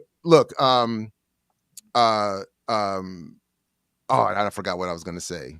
Django messed my head up. And messed my head up Rockers. with Django. Rockers was a good Django. revolutionary film to me. I You don't know stepped that all one. over my. I wanted to hear about What? the Nat Turner. What do you think of Nat Oh, Turner? that's what I was going to say. So, don't. it's similar to these. First of all, Nat Turner, you get like 90 minutes of just not only the rape scene that Kim talked about, but it's like 90 minutes of just Black suffering. You get like vivid Black suffering, from teeth getting knocked out, all kinds of all kinds of lynchings, violence, all kinds of, and then you get and the whole time you're waiting and you're like, okay, but we're gonna get, but you don't get it. There is zero white death on screen. They even do the old Hitchcock scene shift when you see the brother kick the door open and you see the white man. First of all, he takes the Black girl, that child, off of his lap that he's in bed with, and then he's supposed to be getting his head cut off, but they cut away and all you see is blood splatter up on the wall. Yeah. So I was like, you don't even get. And then the scene, this is the worst part, the kid, the Black kid that snitches on Nat Turner in the film, which is not what happened, and that big battle that they show in the end didn't happen either. They leave out also the fact that he said that Nat Turner apparently in real life said, don't kill the poor whites that have nothing to do with this, just get the slave masters, even the little baby. Like, they leave out all of that level of nuance and analysis and all of that, and they let the kid who snitches on Nat Turner, the final scene is him redeeming himself in the eyes of Hollywood by carrying the American flag for the Union Army into war against the Confederacy. I was like, get the fuck out of here. No. It was terrible. I was like, what's that Denzel Washington movie when like the big Glory. things he picked up? Yeah, I was like, that's some bullshit. Well, Glory is a little different. You know what I'm saying? Glory was for me because, he was the renegade Negro. At first, he wasn't, but again, he overcomes his angst about fighting for the flag and freedom, and he picks up the flag to go into battle.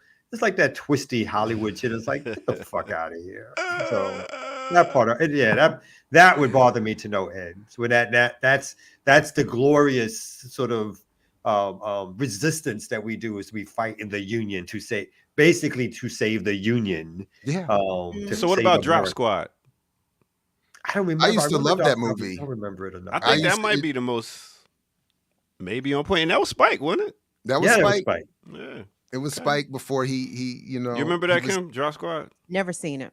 Okay, check it out if you can. Drop Squad would be, I think it would be worthy of a like a review, a reviewing or a return to viewing or a first But I feel time like viewing. we're mixing fiction and nonfiction Correct. revolutionary Yeah, stuff. we're all over the place. Yes. Let's keep the lane. Like I never seen Django Neva because again, there was an extended rape scene, and again, there's something wrong with Quentin Tarantino. Okay, this motherfucker is not well.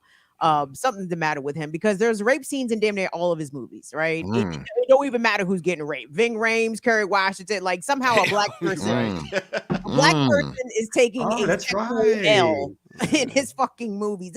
Something's wrong with that motherfucker, no doubt. He also hates Bruce Lee. Apparently, he's got a whole anti-Bruce Lee thing he's been going through. Oh yeah, I saw that. After putting the old girl in the Kill Bill outfit of Bruce Lee.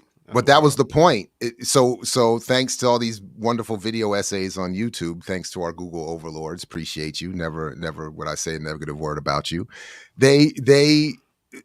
He put her in that outfit. Her being a white woman doing all of this was him using her to be, this is the white response to Bruce Lee. And he's gone on to give interviews. He told Bruce Lee's daughter to shut the fuck up. Wow. When she said, I didn't like how you depicted my father in that Once Upon a Time in Hollywood thing, depicting the stuntman beating up Bruce Lee on a set. And Bruce Lee being extremely arrogant. And then claiming that this was based on true story. Like Quentin Tarantino went on all these interviews saying this is what he had heard was the true story. None of which could be corroborated by the sources he was claiming to get it from.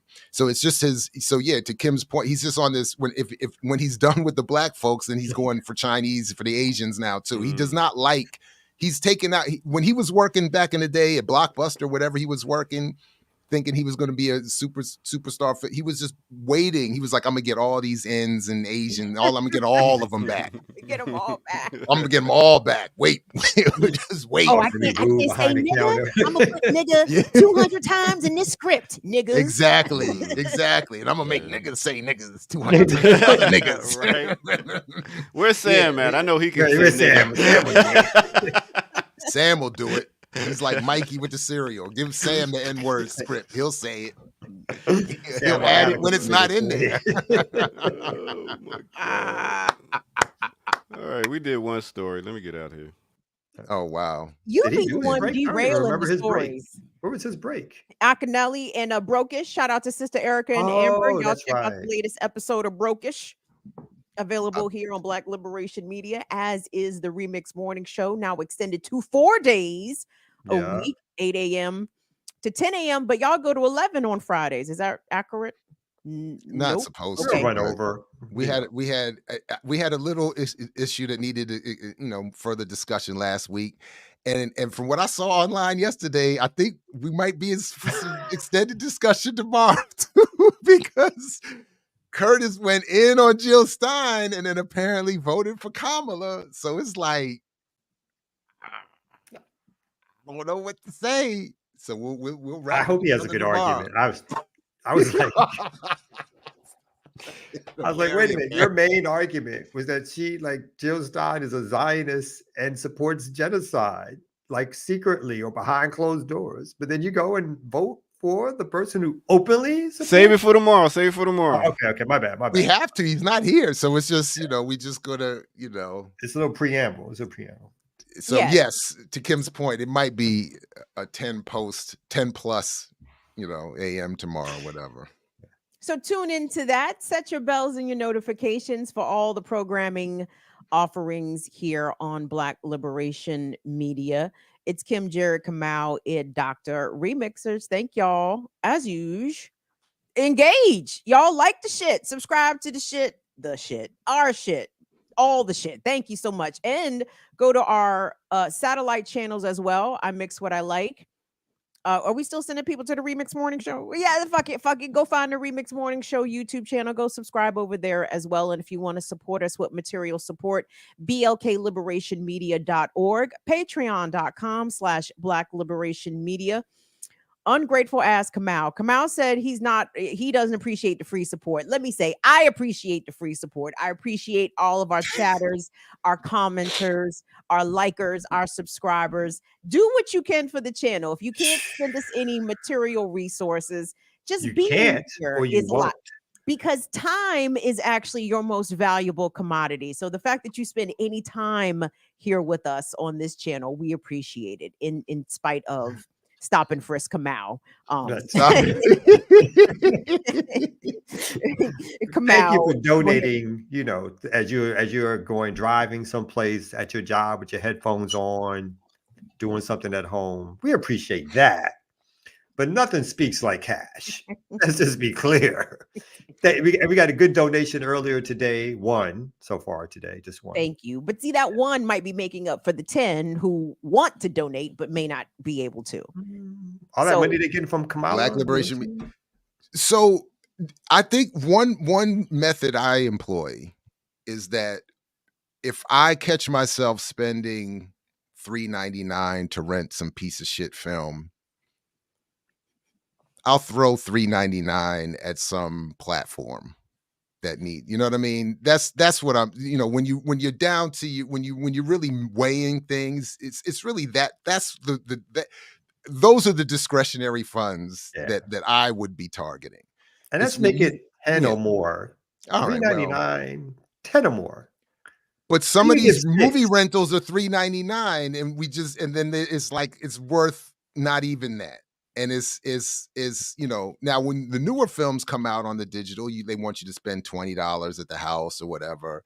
If we do that, then I'm definitely kicking up to somebody, because I'm like, there's almost no film that comes out that's worth $20. And I made a mistake. So that's really what I'm saying. My Amazon password. I'd be getting bills. I'd be like, what the fuck? Who rented these 9 movies over 2 days? What the hell? I got to cut that off this week. I'm worse. My kids got my credit card. So it's just, parents are doing this, and I'm not like they're doing it on the phone, credit card, getting them their own. I was like, Cash App in my kids.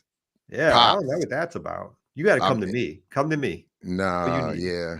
I slipped up. I got to get back on my game. Yeah, I do too. I've just completely, I'm Now, the cat eyes get me. All the things come out.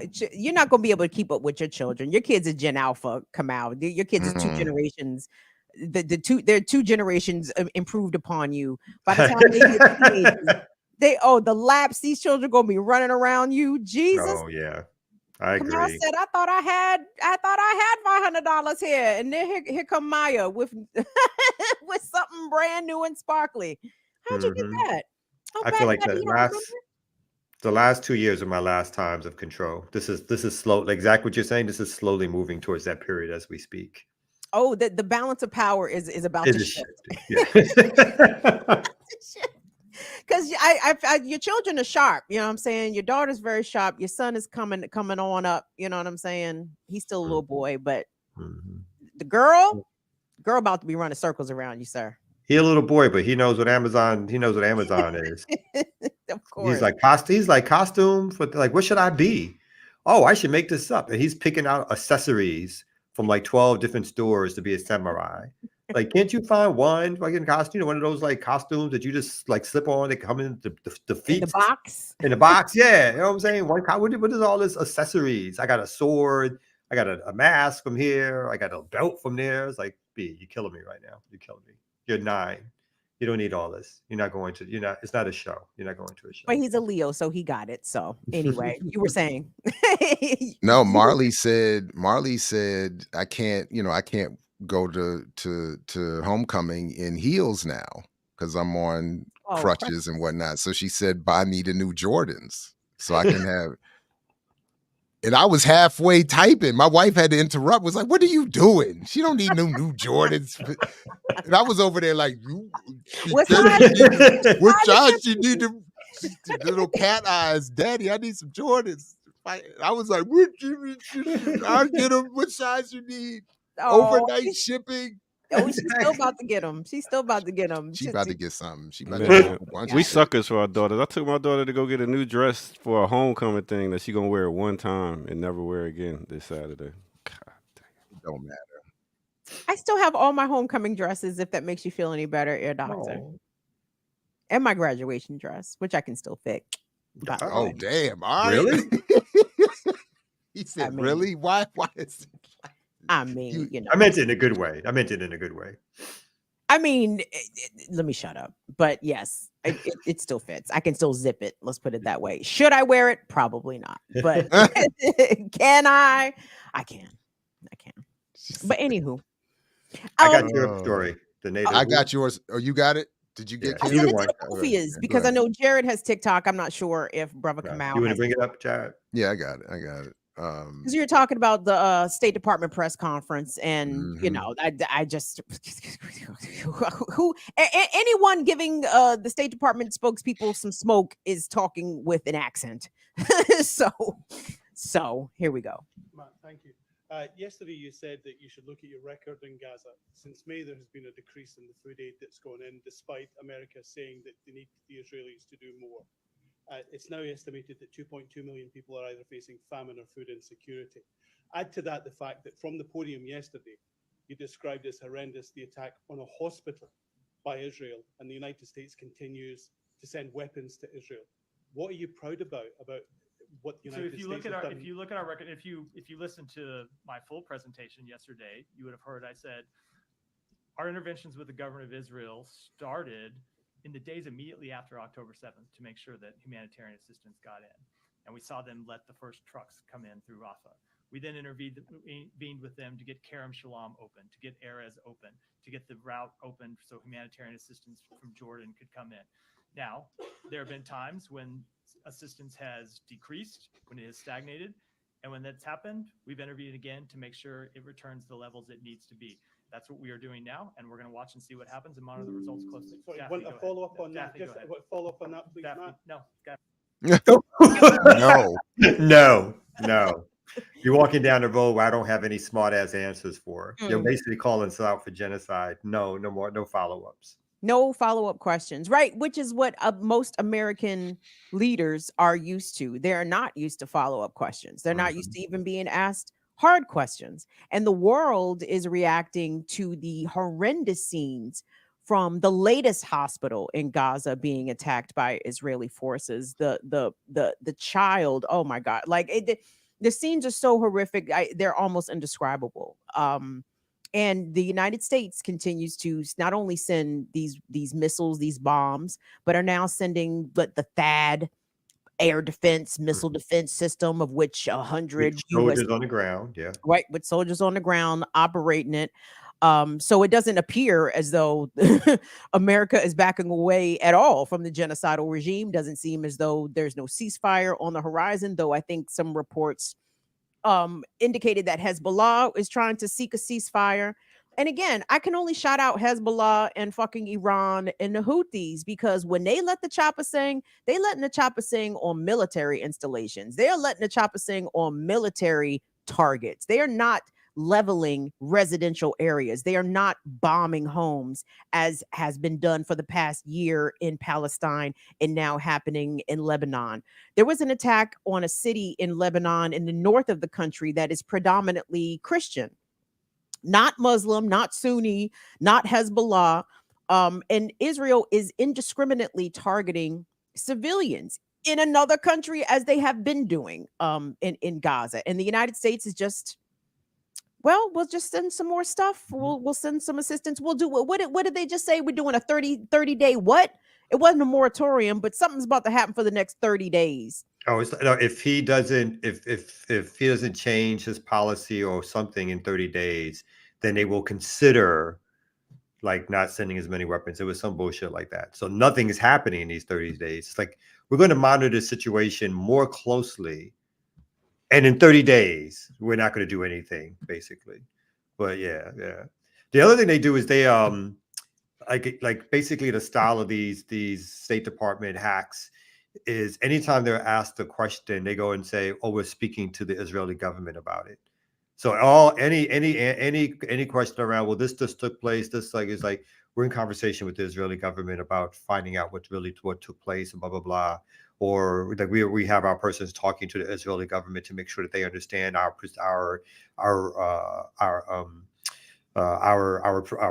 or our stance on these issues, and so therefore we'll get back to you on that. So it's always something about how they're going to talk to the Israeli government and then really do nothing, of course.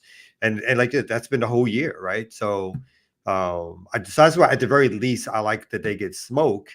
At some point, it'd just be great if reporters just didn't show up and was like, why? I mean, why deal with this? Because this person is similar to Jared when he stole the money from the cat. He's like, to your face, to your face is like, yeah, we're talking to Israel about it. Yeah. No, we were just in touch the other day with Israel about that. That crime, we don't know if that's a war crime. How many civilians? I don't know if that's a war crime. That may be a war crime for you, but I don't know. Did Russia do it? Right. Did Russia do it? Russia did it. For you, it might be. Yeah. We don't know. The good whites, they get to do whatever, Like, next question. No follow-up. They the fucking mob. I was like, what? If you ain't got the guns, it's like then you just going up against the mob. Which is why one day some organization could be not on the terrorist list, and the next day an organization could be what? On the terrorist list, because they the fucking mob. Speaking of the mob, on a separate but related, this white man I follow on TikTok, Scott Ritter, I think he's the guy who resigned in protest. Ooh, he's been accused of that. Oh shit! Convicted. Was he convicted? He did time. Yeah. Oh snap! And My bad. I didn't know that. Oh man! It took some time. He went away for a few years. I don't remember. You haven't seen him for a few years, and then he slowly made it back. That's where he was. Maybe I'm thinking about different white men. Yes, he was in jail. No, it's the same. No, one. that's the same one because he's got a good analysis for the most part. But it was amazing. No, it was he came out. He was this like again one of these white folks who used to work for the government, who came out opposed to what the government was doing, exposing things and all the rest of it. And he was like a top left commentator for a long time. And then, but when you say a long time, you make me think we're talking about a different person, because this guy just within the past year of the because he was in prison before. I thought the man was. Maybe we're thinking about. I think we're talking Scott about folks in the chat are saying that you got it wrong. That Scott Ritter? Garland Nixon says he was railroaded. Garland. Who is the person that just retired or resigned from the State Department like last year in response? No, that's somebody. Then that would be somebody. Oh, that wouldn't be Ritter. So maybe I'm saying the wrong name. That is completely possible. I'm talking about the white man who resigned, I think, from the State Department or from the Pentagon or some shit after, he was privy to all the war crimes. Maybe his name isn't Scott Ritter. Maybe I don't know who the fuck I'm talking about, but some white man. Some white man, the white man who seemed to know what the fuck he talking about, saying that we are looking in the wrong spot right now because the shit with Russia is getting realer by the second, because of the I guess something is on the table for the authorization of use of long-range ballistic missiles by NATO against Russia. And apparently Putin is like, y'all can send that shit over here if the fuck you want to, but guess what I'm gonna send back? The chopper, the nuclear chopper. And this who I thought was Scott Ritter, maybe I'm wrong, but this white man is like, we are on the precipice of nuclear holocaust if these policies don't change immediately. Is this somebody in the chat said Greg Stoker? Does that sound familiar? Let me find the video. Look up his name, and that y'all can again. Scott Ritter has a great analysis, but he's also a pedophile. Damn, son. I mean, I guess you can be both, or you can have an analysis. Renee said it was Scott Ritter. He was railroaded like people who are running the mafia go to jail for not paying taxes. Well, Musa said he was caught twice. Yes, it wasn't like it was a. Yeah, no, there's a lot. I think he's even talked about the fact that, hey, I had this problem. Oh my! So it's not like he has. Yeah, again, he was really hot on the scene as like and I think somebody's right. He was the guy. He was one of the people who was saying there was no WMDs. There was no. Yeah, and he got a lot because he was on those weapons inspections teams. Yes, at one point he got a lot of attention. He came out, and for a while he was like always on as like sort of an alternative voice, and again a great job. Sting operations got him in 2001 and 2009, while with police acting as teen girls, says Musa. Yeah. Wow. Yeah, there's no mistakes here. Yeah. Mistake-free Kamau, aka on this one occasion, because I also liked his commentary, and I think for me, at one point I was like, well, how come this dude isn't comment? Where's this dude at? And I did, do a little Google search, like what? And I was like, this is not Scott. Can't be the. Then you see, I mean, just like the dude has a real big head, so you're like, oh, that is the same dude. It's like, oh shit, it's one of those things. Yeah. Wow. Okay. Well, just quickly while Kim looks for this, Erica had this story in the run sheet. This is, the good news is, while all that's going wrong in the world, apparently Jay-Z, Meek Mill, Robert Kraft, Kim Kardashian, and others have solved the re-entry issue for the formerly incarcerated. Jay-Z and Meek Mill's Reform Alliance passed historic global resolution with the United Nations. Jay-Z and Meek Mill's Reform Alliance has passed a historic global resolution with the United Nations to protect the rights of people that are leaving prison and are on either probation or parole. A press release confirms that the Reform Alliance, in partnership with Costa Rica and a coalition of 120 different organizations from 49 different countries, has the unanimous adoption of a UN resolution that clarifies the human rights of people that are returning to society after incarceration. This resolution contains concrete steps for different governments to make safer, more inclusive communities that focus on supporting entry, reducing the stigma of being incarcerated, and promoting inclusion on an economic level. What different governments beyond this government? Costa Rica. Oh, Costa Rica was the only one named so far, but there are apparently 74 other countries revealed. That was revealed. Oh, wait, no.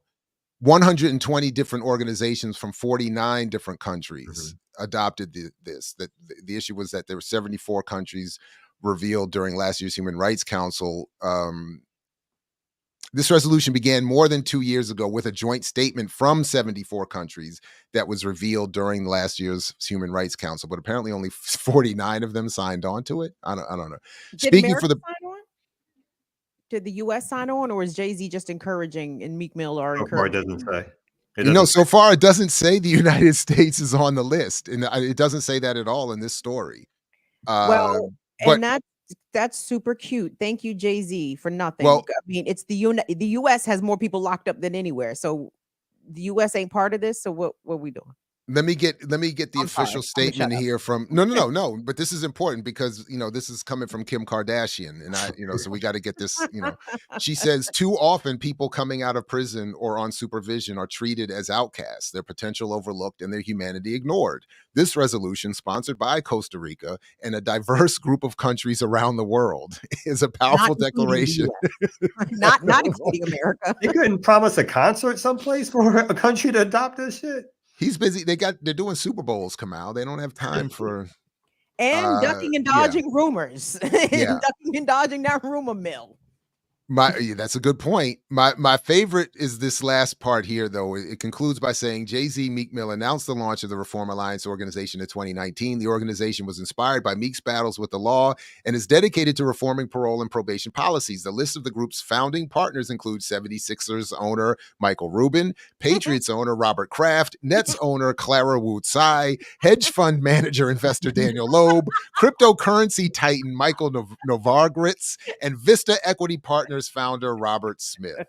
So where Pillars are of the the community. abolitionists? Where are the organizers? I'm sorry, I didn't realize the hedge fund managers was going to end the issue of mass incarceration.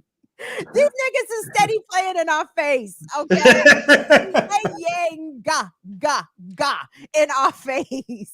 Stop paying attention to fucking Jay-Z. Jay-Z ain't getting nobody free kids. He too busy rubbing shoulders with Meek Mill and trying to put on a good PR face in the midst of all his nefarious associations with thee who shall not be named. You know what I'm saying? So, this nigga has terrible friends. Look at who you hang out with.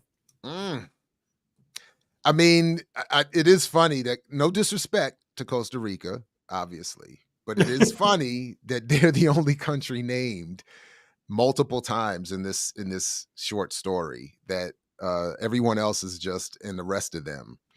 And I think, to your point, that would most assuredly mean the U.S. is not involved if they're not leading the list. My God. Now you got me searching. I want to see a video of the press conference now. Go find it. I would love trying to to see look for it. Because my guess is, guess man. what?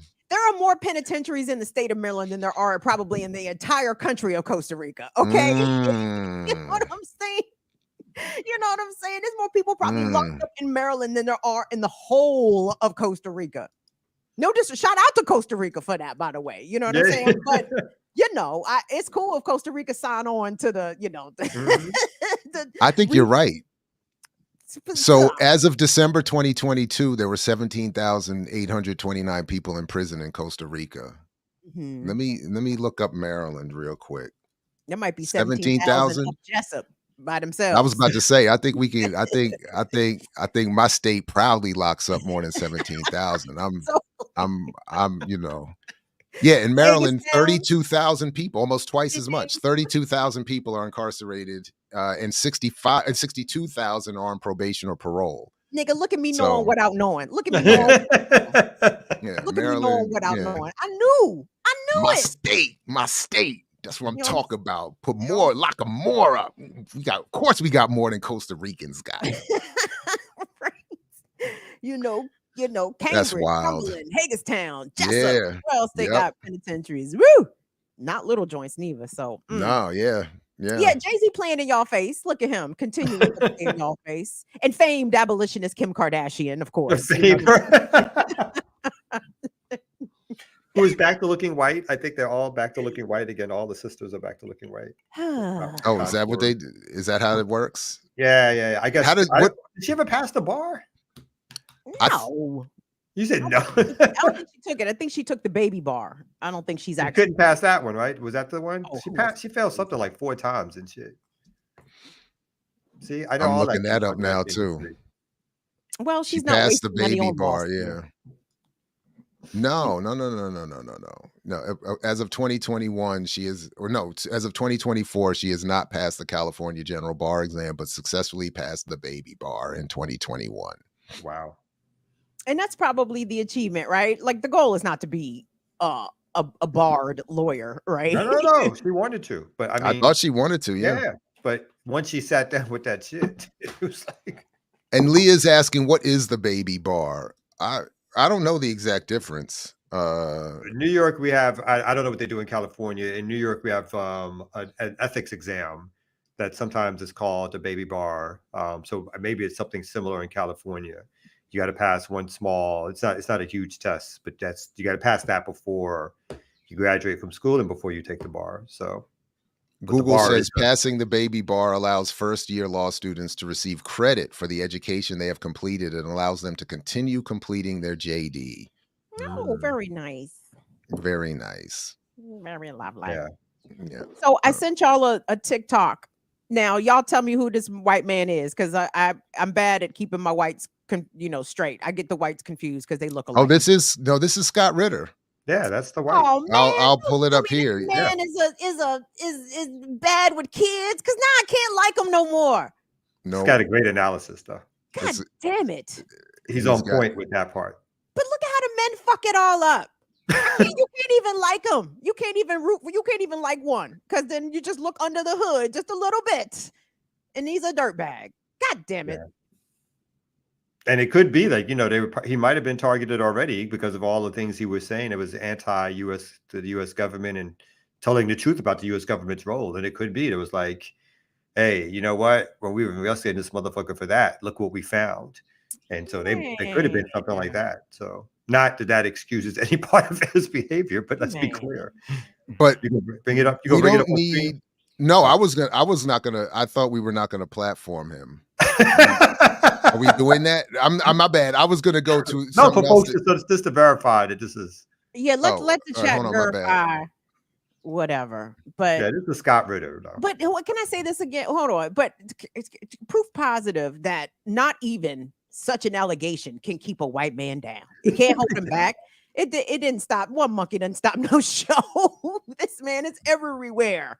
Couple of teens don't stop no show. So we're being asked. That is him. That's definitely him. Yeah. That's definitely him. Yikes. But we don't need that because we get sterling analysis like this from our black folks on CNN. The editor-in-chief of Bloomberg. I want to move on to what Donald Trump has said about an issue near and dear to both of your hearts. The issue of Black Americans and Latino voters. Kamala Harris has been doing interviews on Black media. Trump, though, is overperforming in polling with both groups compared to past Republicans. Here is what he said when he was campaigning in Pennsylvania.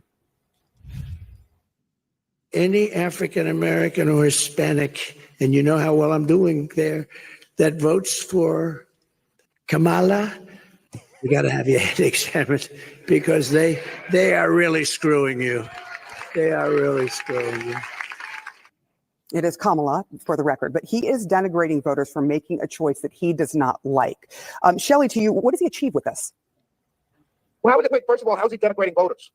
He's saying that they are being, for lack of a better word, screwed. Taking advantage. They're being taken advantage of. They're paying higher pricing. They're working class, the ones that he's talking about, working class, lower middle class. They're paying more for food. They're paying more for gas, and they're being taken advantage of. But and Shelley, over the course of 30 years, they voted. He also said that that they had to have their head examined. That is not something that is a compliment. Obama just told me the same thing. I've got black women telling me I'm not really He inferred them. He implied them. He certainly did. He even threatened us with, "You're lucky Michelle's not here." I mean, come on. Let's not make things up. Let's be honest here, and let's really be clear what's being said. If you're an African-American man, look, let me boil this election down in the African-American community to a very simple a reference to great Malcolm X. This race is between House African-Americans and field African-Americans. And the field African-Americans are going for Donald Trump. I'm talking about your men. I'm talking about your men who build, your men who put things together, your men who work with their hands, your men who do things, not the men who push paper, or the men who are connected to power and want to continue to be connected to power. I'm talking about men and women.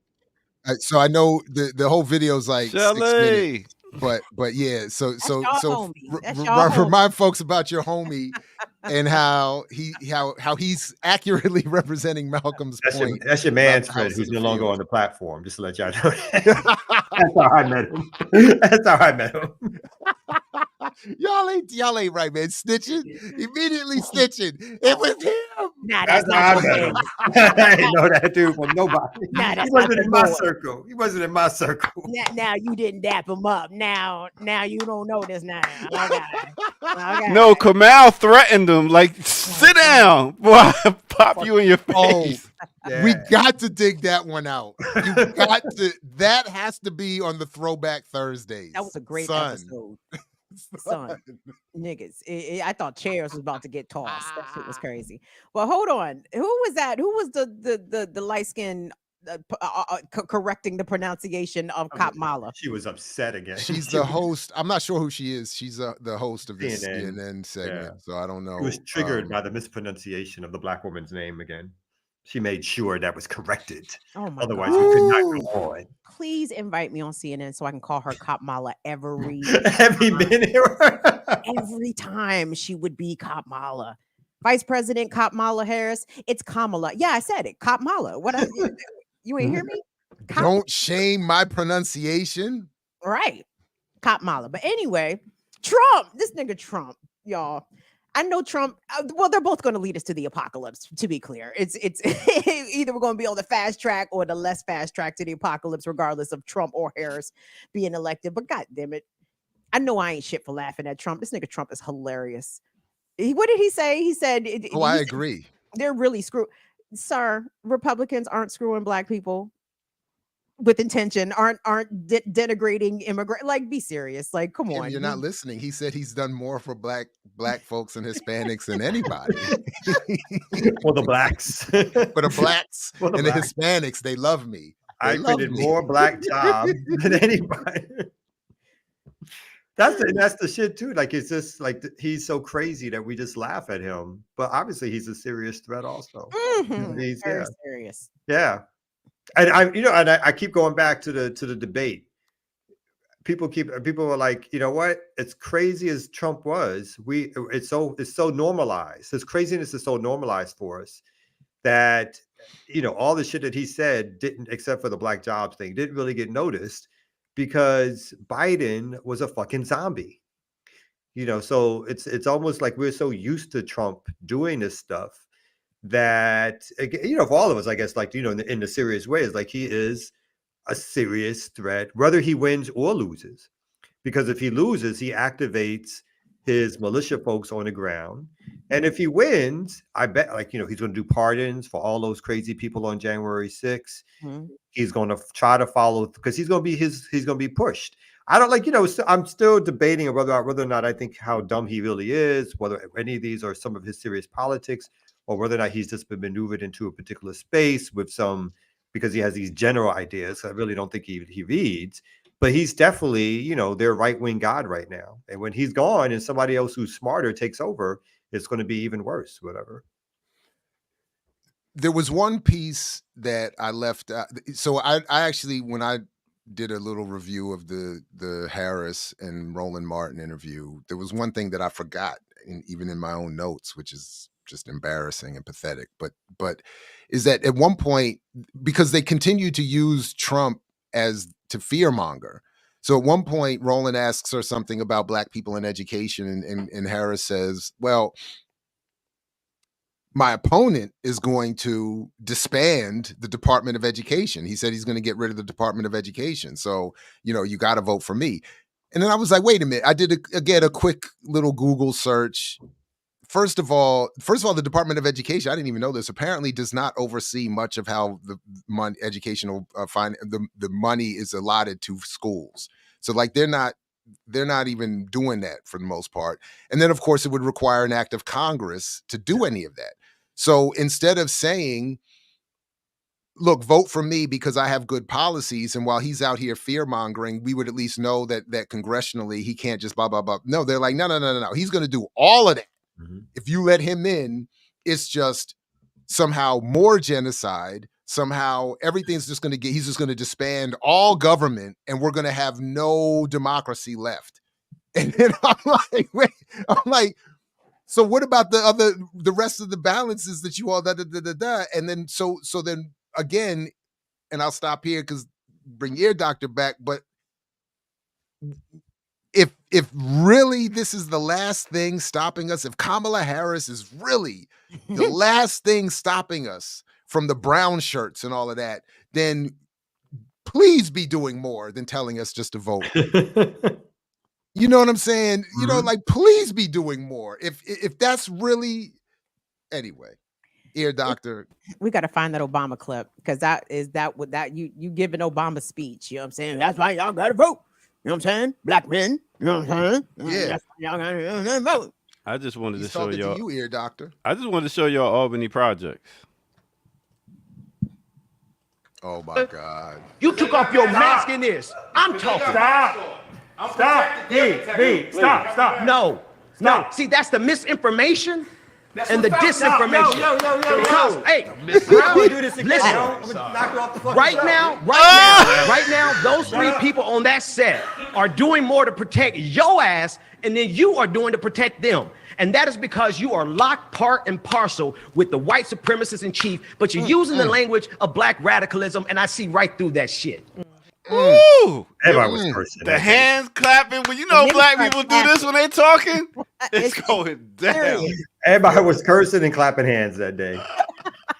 And I felt bad because I think we have put the video back up real quick. Oh man, I took it down. Oh, so okay, we had the sister April, who I've known for years. She's part of Black Voters, man. I think she was there. She didn't know what was going to hit her. She just didn't know. I didn't realize. I didn't know it was going to get that bad or whatever. Because we had the other sister who came on. What's her name? Who also wouldn't shut the fuck up. She was Noah. Noah. Yeah. And Noah was in it. Noah, I was like, oh my God, Noah. She was just like, bam, bam, bam. Yeah, that was a wild. I've only known Noah like virtually here and there. Ben, I've never, same thing. I didn't know all these folks had it in them like that. I was like, I thought they was about to go off the stream and get in the car and start driving down. I was like, for real? Especially Ben. Ben was heated. Yeah, but even Noah was like, I thought she was like, boy, if I could reach through this screen right now, I'm snatching all tracheas and aortas and all. Yeah, that was wild. But when Kamal started clapping, he said, "Yo, B." Yo, I was like, oh shit. And it's funny with the mask on. It's like hard to take. It's like people get mad with masks on. It's kind of funny. Like, giving yourself COVID and shit. Spitting on your own self, trying to. But he was wild. So no wonder he found his way to CNN. Had he been on CNN back then too? Is this new for him? Well, maybe he made up one of those because he became at one. I guess he's still filling that role, like the conservative black guy that they grab out there as a Trump supporter. So it's almost like every 4 years he gets himself a job to go. At this point, this is like his high point of his career. But he's worked. He got a show out of it. He worked a show out of it, right? Don't you got? He's on some channel on CNN, really? No, not on CNN. No, on like a radio show. Radio show. Could be on CNN though. Yeah, just give it time. Oh boy! And they get rid of Don Lemon, right? They need another one, right? That was a throwback right there, boy. That was a good. Yeah, that was wild. That was good times. Good times. Good times had by all. Run that back. Yes. Oh my. All right. We got anything coming up before we get out of here? It's about to be. We got like 2 minutes. 3. So 11 o'clock is 1978 again, right? 1978. That's the year I was born. That's why we're doing 78. Me too. Now you had Rent. You didn't talk about the 1800s. Yeah, Rent. He was born a hustler maybe in 78. Now you was paying bills in 78. What you talking about? Right. 1878. He already had debt and everything. I hate all y'all. Oh shit! He came over on the ship being bored. Oh shit! God damn. Yeah. All right. So yeah, make sure y'all tune in. We got right after this. We got Roots. That's right. Root Work is coming on right at the. Oh wow! Root Work coming on at 10. Then 11 we got Classical Breakdown. And yeah, we got a bunch of shows coming on today, and got some more shows coming on. But we'll be back here tomorrow at 8 a.m. for some more Remix Morning Show. All right, I guess Why you rubbing up your hands? Like I don't know. like you ready to smack a nigga. Hey, after watching BK Bomber over here, you know what I'm saying? She said, "Yo, I gotta tell you one more time, B. It's gonna be problems." What you call him, BK Baraka? What you call this nigga? BK Baraka. That's hilarious. Let's just wrap the show up. Let's just wrap the show up. All right, I guess. So. Oh, Kamal. Oh, Kamal Mal. You are our esteemed leader. True. Yeah, and there's nothing. Oh, but it. That one, yeah. True. Right away with that. True. Immediately. Yes. So we out of here, Facts. y'all. Thank y'all. Make sure y'all tune back in tomorrow morning right here on the Remix Morning Show. We out. Perfect. Kamal was showing them how that G thing go. True.